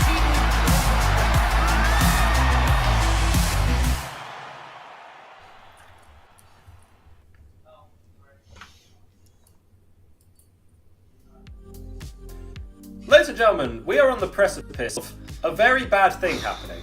Obviously, if you're a Durham fan in the chat, then it will be a very good thing. And you know what? You guys are cool as hell, so don't even worry about it. However, Donuts in the first week beat Durham with a clean 3-1 victory. Right now, the week after, Durham are up 2-0, and Nottingham's backs are against the wall. I'm Ed to the Ruiner, joined by Nagley, who's going to introduce our next map. Next map coming up, we're on Flashpoint, and it is New Junk City. A little bit of a questionable choice. We were talking about this during the break. I'm pretty sure Edgar lost his mind a little bit. Suravasa, traditionally the better pick for Sojourn. So. Here's a thought that just crossed my mind. Last time these teams faced, that was the one map that Durham took. And you kind of respect the wherewithal there, where Sojourn is still eminently playable on New Junk City. Oliveira is likely going to be locking it. I don't really see why they wouldn't. And it's more a case of you appreciate the forward thinking from Donuts of the idea of, okay, well, if we lost on this map, then we're just not going to play that map again. You know? Yeah. Which is kind of why they picked Blizzard World last time, because that was the map that they won on last time. Players are ready to go into the game. Some may just want to get it over and done with, from what I've been hearing. But in the meantime, some may be wanting to get it over and done with. But I think I don't know, the Donuts reverse sweep, it's happened. Has it happened before? I don't know. I'd have to ask. But we haven't had to yet. Yeah, it's still on the cards. I mean, we did see the momentum switch. I said this towards the end of the previous segment. The momentum was swinging in the way of Donuts once Suti locked the Sojourn. It's hard to argue with the rocket legs, and they seem like they're going to stay on it. So Kiriko as well.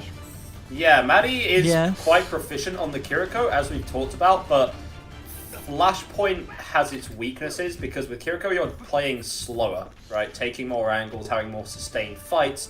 You don't get that advantage you don't get that luxury on Flashpoint because the point is going to open, you have to be there instantly and you have to cap it and you don't really have time to set up that you would like to. Obviously, I would love to be proven wrong right now, but again, just gonna see if Donuts can turn their fortunes a little bit. Yeah, fingers crossed for the Midlands. See if they manage to do it. Mantra's still staying on this Symmetra, which is, as we've been saying, great for the longer fights. But you have a chance to build up that damage over the course. Suti, though, establishing dominance. Yeah, that's kind of what you want to see, right? Just locking down Oliver with that headshot here. Spacebug's still going to be forcing back a lot of the members of Donuts there, but yeah, Suti has the time, has the angles from downtown. Part of me is considering maybe Dinos could always swap to the Orisa, just kind of plays with that Sojourn a bit better to draw these fights out and give Suti more time to find the headshots. Yes, please no, is what I would say. I would much rather watch Mauga from a purely selfish perspective. I mean, it was working in the last series we watched. Oxford put in really good work against the Mauga with the Orisa. And I know did. Oh, careful there. And I know that Dinos is a very proficient Orisa player. Yeah, we can see Sooty really is managing to find these angles and just put so much pressure down. It's Oh my- impossible for Durham to do anything. They're Yeah, just dead. aggression came out there from Durham, but it was questionable at best. As Space Mode did just kind of go off on an adventure, got lost on the way, and ended up back at the spawn room. Which is what you want to do. 85% on the point right now, and seeing the way that Durham are positioned here, it really doesn't look like they even care about retouching this. They're just going to chill out, and Durham's recognized as well. Who wins the coin flip today, ladies and gentlemen? Ba-ba-da-ba-da! Hang on, where is it? Where Drum is roll. it? Drum roll, please. It seems that both teams win the coin flip, but Donuts win it a little bit harder. Hey. Excellent. Excellent news there. Sooty has the overclock now. Absolutely lethal in the neutral. Let's see what he can do with the ultimate. Yeah, try and get some work done, but is zoned out. Yeah, zoned out pretty well by that Coalescence. That's 2 ults for 1. A good trade if you're Durham, and a really good trade right now is the headshot onto Maddie as well. Harry does try and shut down that. He's trying to shut down that angle here, but it's just a too little, too late situation right now. Donuts are coming back with a whole stack of ultimates of their own. However, Durham kind of similar in that regard. Yeah, there's lots of ults on the board all round. I think Oliveira with the overclock is probably going to be one of the big difference makers here. Yes, Luster has that Death Blossom, but it can be difficult to get value out of it. Yeah, cage Fun with the cage fight. fight. Yeah, that's the shielding. That's the beat that is out to try and keep Dino sustained in this. But again, Gansgana still has one of their own and isn't even going to need to use it. Damage simply far too well right now, but trades here are pretty good right now. You'd think that Donuts have a lease on this, but no, it is going to be the cleanup, and still the beat held there from Gangster Ghana. Really good discipline from the main support there. Absolutely. So we held the beat, held the railgun on the side of Oliveira, and held that Death Blossom. This is shaping up. We have another ult apocalypse on our hands, I think. I reckon my prediction would be that Oliveira is going to put this railgun to work and get a cheeky pick. Maybe she'll down from the Death Blossom before it has a chance to do anything. Yeah, beat tries comes to walk out this as one well. through. Yeah, that's a boop! Dino's actually going to be booped off the high ground onto the point, and suddenly the damage is too much. It is overwhelming, but Luster catches them by surprise. Once again, Mantra falling here, but your tank presence is gone. Sooty is enclosed in this small room, getting out. Trades are still going back and forth on the point. There's a Kitsune rush on the point as well. It's just the supports right now. Can they do it? Who would win? 2 supports versus the Malga and the Sojourn. Falling so low, but just can't quite get the kills. Please, it's going to be Mog. It's Maddie doing it at the end. 2 HP and a dream. I will pay you $500. That is a certified Maddie moment. That was Certified Maddie moment, amazing. live on stream. Jesus Christ. Beautiful. Somebody clip that. Disgusting. You don't win that unless you do. Legendary play. We have the Coalescence now coming up on the side of Durham, playing into Sooty's railgun. Not ideal for Sooty, but we've seen him work wonders before. Big TP. Yeah, that's TP used pretty aggressively there, because it is just going to be Sooty trying to take an angle here, finding a way to put this rail to good work, and Mantra does fall, but that's going to be everyone locked down in this enclosed environment, and Durham, that's a really clever play from them. They all enter the cage fight themselves, so that Sooty isn't able to do anything with that railgun. Really clever play here, and the rest of Nottingham locked down in that room, not really able to move anywhere. And despite some Maddie heroics, it is going to be, at the end of the day, they're all sent back to spawn. Fantastic read on exactly what you need to do to counter that Sooty railgun. Beautiful gameplay. It's the rare, you're not locked in here with us, you're locked out, away from us cage fight that you don't tend to see very often. Generally use Nice it to see it though, trap. inventive. Yeah, generally use it to kind of trap the enemy team. Harry ahead of the rest of the team there, and Oliveira almost too easy of a shot to land there. First point flip is just going to be going the way of Durham right now. Would take a little bit of a miracle for Donuts to try and recontest this one. Potentially the opportunity for a touch here before the point is capped. But no, they're just going to give it right over. They know that they need this beat in the upcoming fight. Yes, so we engage now, Maddie with the Kitsune rush. Chinese Dano charging straight in. Oliveira going to put this railgun to work. Where are the kills? Well, it has to come out soon because Space Mugger's fallen without your tank presence. You are not feeling too hot in this fight. And and Dino gonna get down Mr. President the Reaper there. Just puts his body right in front of him. And that was a really cheap fight win for Nottingham as well. Obviously, Durham didn't invest a whole lot, but winning that with only Kitsune Rush, the Durham's ult economy was looking pretty rough before this, but now, hell of a lot healthier. Oh yes, it was beautiful. Human shields are against the Geneva Convention, but Donuts do not care. They are planting Malga directly in front of Reaper and keeping him alive. Big TP now. Oh, bait TP rather, pardon me. Big knockdown as well. The Ajax! The Ajax came through, the headshot came through, and Luster gonna be popping the ultimate as well, but the damage not enough here. The Coalescence was too good. No! Nottingham! How does that happen? Nagley, how does that happen? I don't know, man. Oh, just imagine the words, the mind doth boggle. Words fail me. Nottingham lost that? Nottingham lost that after Ajaxing? They do have a beat advantage now. The sound barrier is in your mind. It might not be on their health bars, but it was there in spirit. Oh my god. Struggling to find an opening here at the moment. Durham really do have them on lockdown. Sooty needs to get something done with this railgun that's coming up. We have the Maddie. So much damage, and that's a defensive. That's going to be a defensive use here. As Sooty does try to come up from that side, it's going to be a case of burning that one down, get the damage through while you still can. And yes, the shot's too accurate here. Trades here are pretty good for Durham, but the numbers don't lie, and they spell disaster for Durham. Specifically Oliveira here, who is still on this side angle, and yeah, going to be falling there. Falling at 65% of the points, actually pretty big. But Donuts don't have any ults to work with. I do think, unfortunately, Durham do have a 125% chance at win at New Junk City.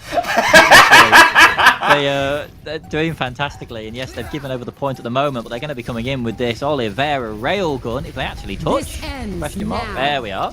Of course they can. Of course they're going to be able to touch, and Harry instantaneously taking out the fight. Blink of an eye kind of play there, and onto Luster too. Oliveira's definitely been sipping on some of the G Fuel this morning.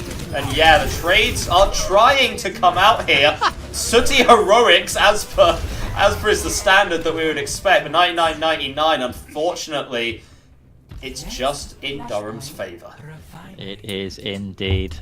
That was a beautiful little left hook there between the Sojourns. Sooty might be going down, but not without a fight.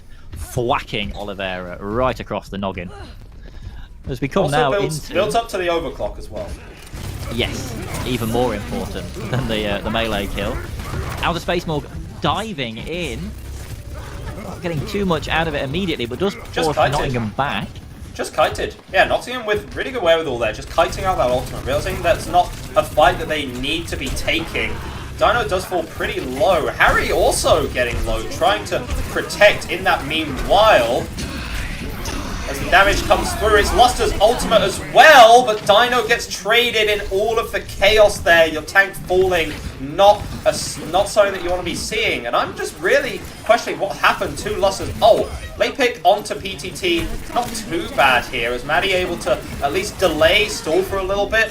But this is not going to be a certified Maddie moment, unfortunately. No, a little bit, I think, of unfortunate anti-synergy there. It looked as if Luster popped that Death Blossom, pardon me, I'm starting to lisp now, my tongue can't take it, popped that Death Blossom, and then Harry booped Durham back is what I think happened, which is really, really unfortunate when you have that sort of disconnect and neuter your DPS is otherwise usually pretty impactful ult. It would have been, I think. There we go, Cursed Dino now with the cage fight, and Sooty on the off angle with the railgun as well. Ooh, great pick. That's the Moira that will be felled here, and that's just the go signal. No ults really have to be invested there. And yeah, the cleanup is going to be nice right now. This time it's Oliveira's turn to try and get these late kills in the fight. But no, point flip pretty quickly by the way of Donuts. And again, only the Kitsune Rush used here, but the ult traits have generally gone in favor of Durham here. And it seems like Soot's been holding on to this overclock for a really long time now. could potentially be one of those situations where the threat of the overclock is almost more valuable than using it. Sooty can get picks in a neutral, doesn't necessarily need the overclock, and perhaps the threat of the overclock hanging over Durham is forcing him to play slightly more conservatively and not take as many risks, not go in for the kill, potentially. Maybe they're not caught by Harry's sound barrier. Yeah, aggressive beat is going to be used here, and the one for Durham is simply better.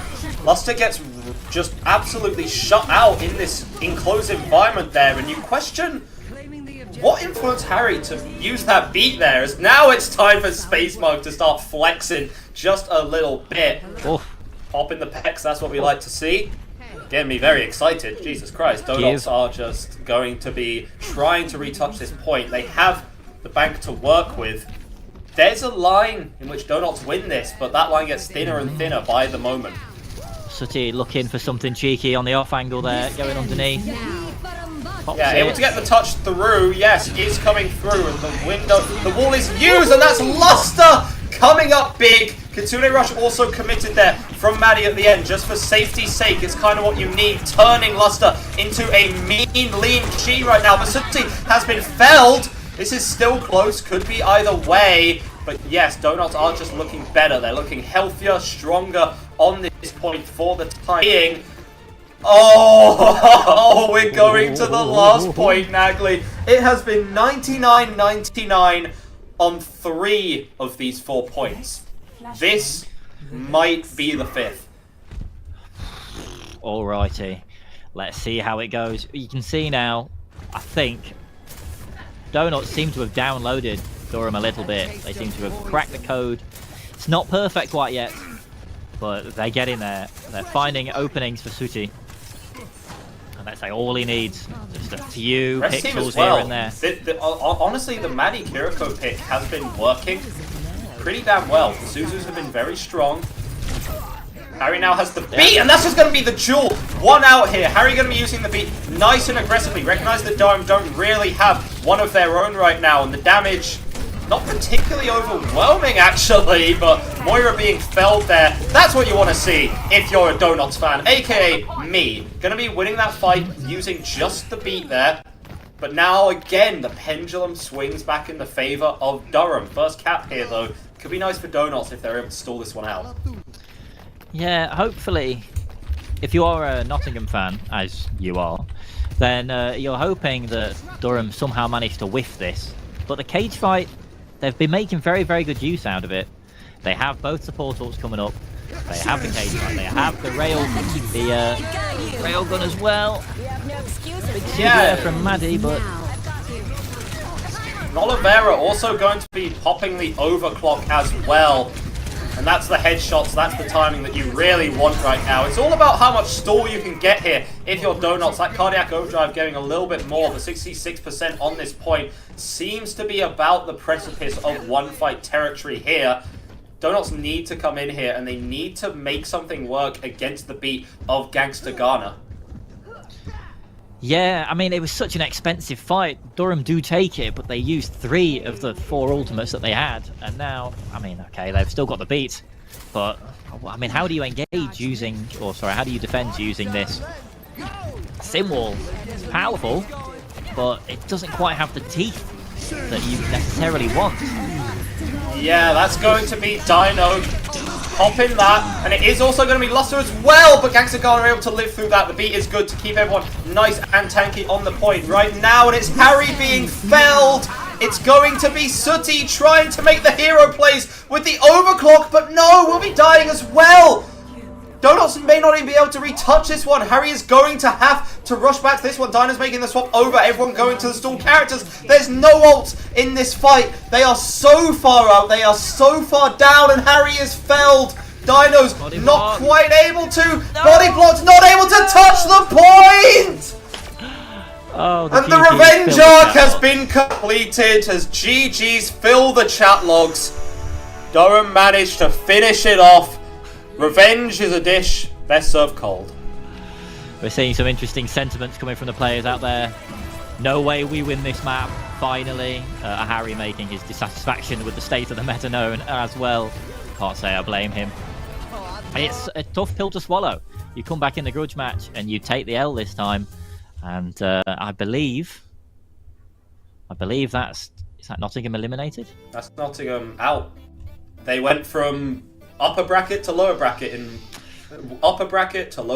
throughout the tournament in one fell swoop.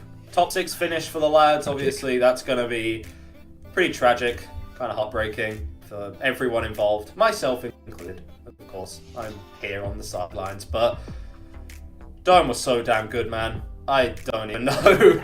I don't even know what to talk about. Yeah, I mean... Ludicrous. Commiserations there to the Midlands' bravest soldiers, doing absolutely everything they possibly could, and putting on a show with some fantastic fireworks. It was a 3-0, didn't feel like it. It was Not amazing. End, we had some least. fantastic moments. Yeah, but you know, we got the blood pumping, and if nothing else, we got that certified Maddie moment, a redemption for all the minor goofs we saw. That was, in fact, a certified Maddie moment. We're going to be throwing out to a quick break, and we are going to have one of the Dome players ready for an interview. So don't go anywhere. We'll be back with that very shortly.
You must think that I'm a restless case because I ran away, because I ran away. If you listen to the words I say, you know that I'm okay, you know it's just a phase. Don't think I'm leaving 'cause I'm not at all. And if you get hurt, it's unintentional. I just wanted you to realize that I'm the one you like, that I'm the one you like. So where do we go? Where do we go from here? Where do we go? Where do we go? I don't know. Where do we go? Where do we go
just like I do. All I ever wanted was to make it through. Tell me, how about you? How about you? So where do we go? Where do we go from here? Where do we go? Where do we go? Where do we go? Where do we go from here? Where do we go? Where do we go from here? Where do we go? Where do we go from here? Where do we go?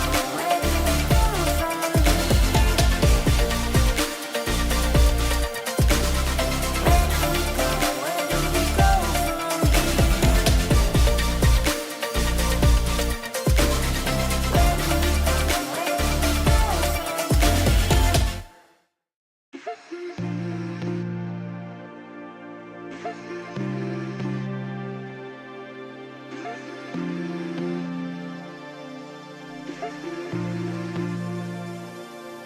You say you love me, say you're thinking of me, but you're just lonely.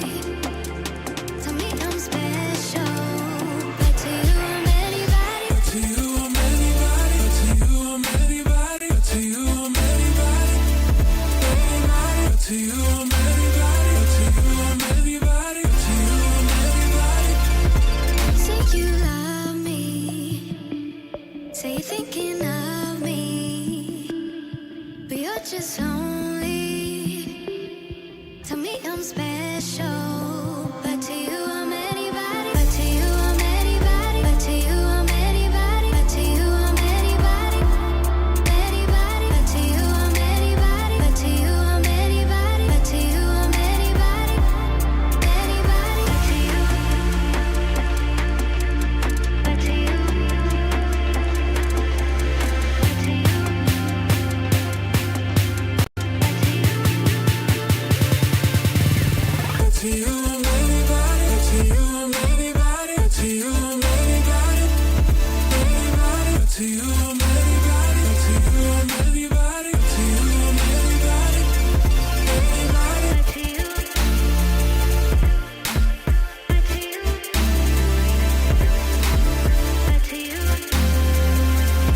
no, they're not.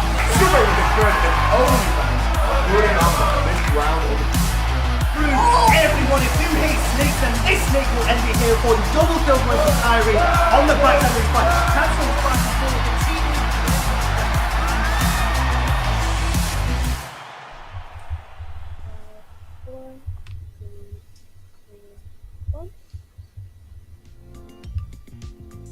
Hello everyone, thank you for waiting so very patiently.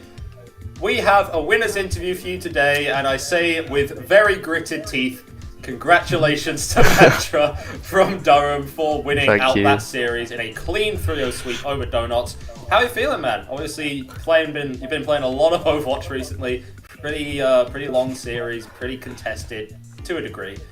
How are you feeling? Yeah, mainly tired, I would say. I mean, relieved to get a top 4 again. That's quite good. I think it's top 4, right? I'm not getting that wrong, am I? Yeah, top 5 at least. Top 5 okay, at least. Cool. Yeah, I mean, we've had to play, I think that was our up to 17th map of Overwatch in the last 2 days on just that comp, so we're all quite tired of it. So we sort of figured something out for it at least. But yeah, feeling good about the game.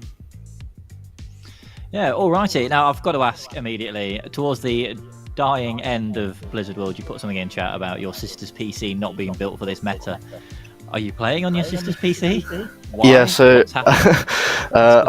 our term just ended, and most of our team has gone home, including myself, and I've left my computer at uni. So I had to beg my sister to be able to use her computer for these matches, which is not quite what you want in this meta, I have to say, because every time I use an ability, it's dropping frames. And especially with all these ults going on with the sim and stuff, it's just not really it.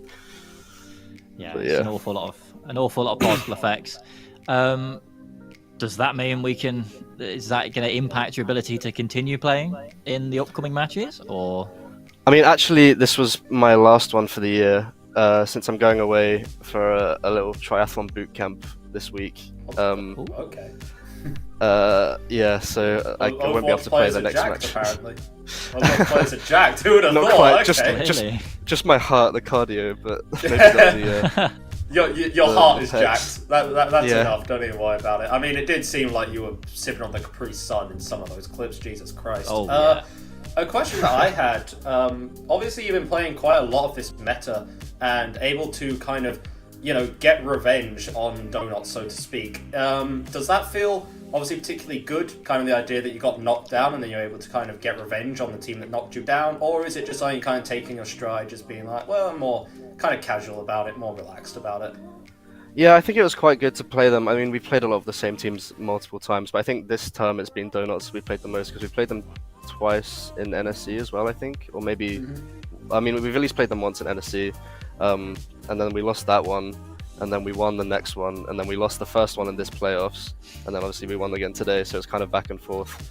I think it quite depends on the meta, but it's always fun playing those guys. Yeah, and one more kind of question about the meta that I had. Obviously, you don't want to reveal all the strats, whatever. Symmetra. That's not something that we see a whole lot of being played. Generally, it's kind of this kind of three-way dance between your Sombra, your Sojourn, or your Reaper, right? You guys were very insistent on playing that Symmetra, and it worked pretty well. So just, what's the idea behind that? Yeah, we just thought, I think we've seen, first of all, we saw a couple of teams playing it in OWCS, so we thought we'd try it out. And then for me, I mean, with this computer, it's quite hard to get a lot done on Sombra. So I thought I can get more value just by trying to be smart with the TPs. And it's really good for TPing people. Like, you can TP them out of Malgo, you can cut the Malgo in half with the Simo. Like, it's a very good value, especially when the fight drags out a bit, like it tends to do at not quite the highest level. Because you can always get up that beam and then you'll start melting people. So yeah, that's some pretty damn good theory. And then final question that I had, obviously you aren't going to be playing in any future matches. Obviously you can enjoy your time, training to actually be very physically fit, an actual athlete, so to speak. Is there anything that you wanted to say to any teams that might be facing you? Any fighting words, any trash talk, anything like that?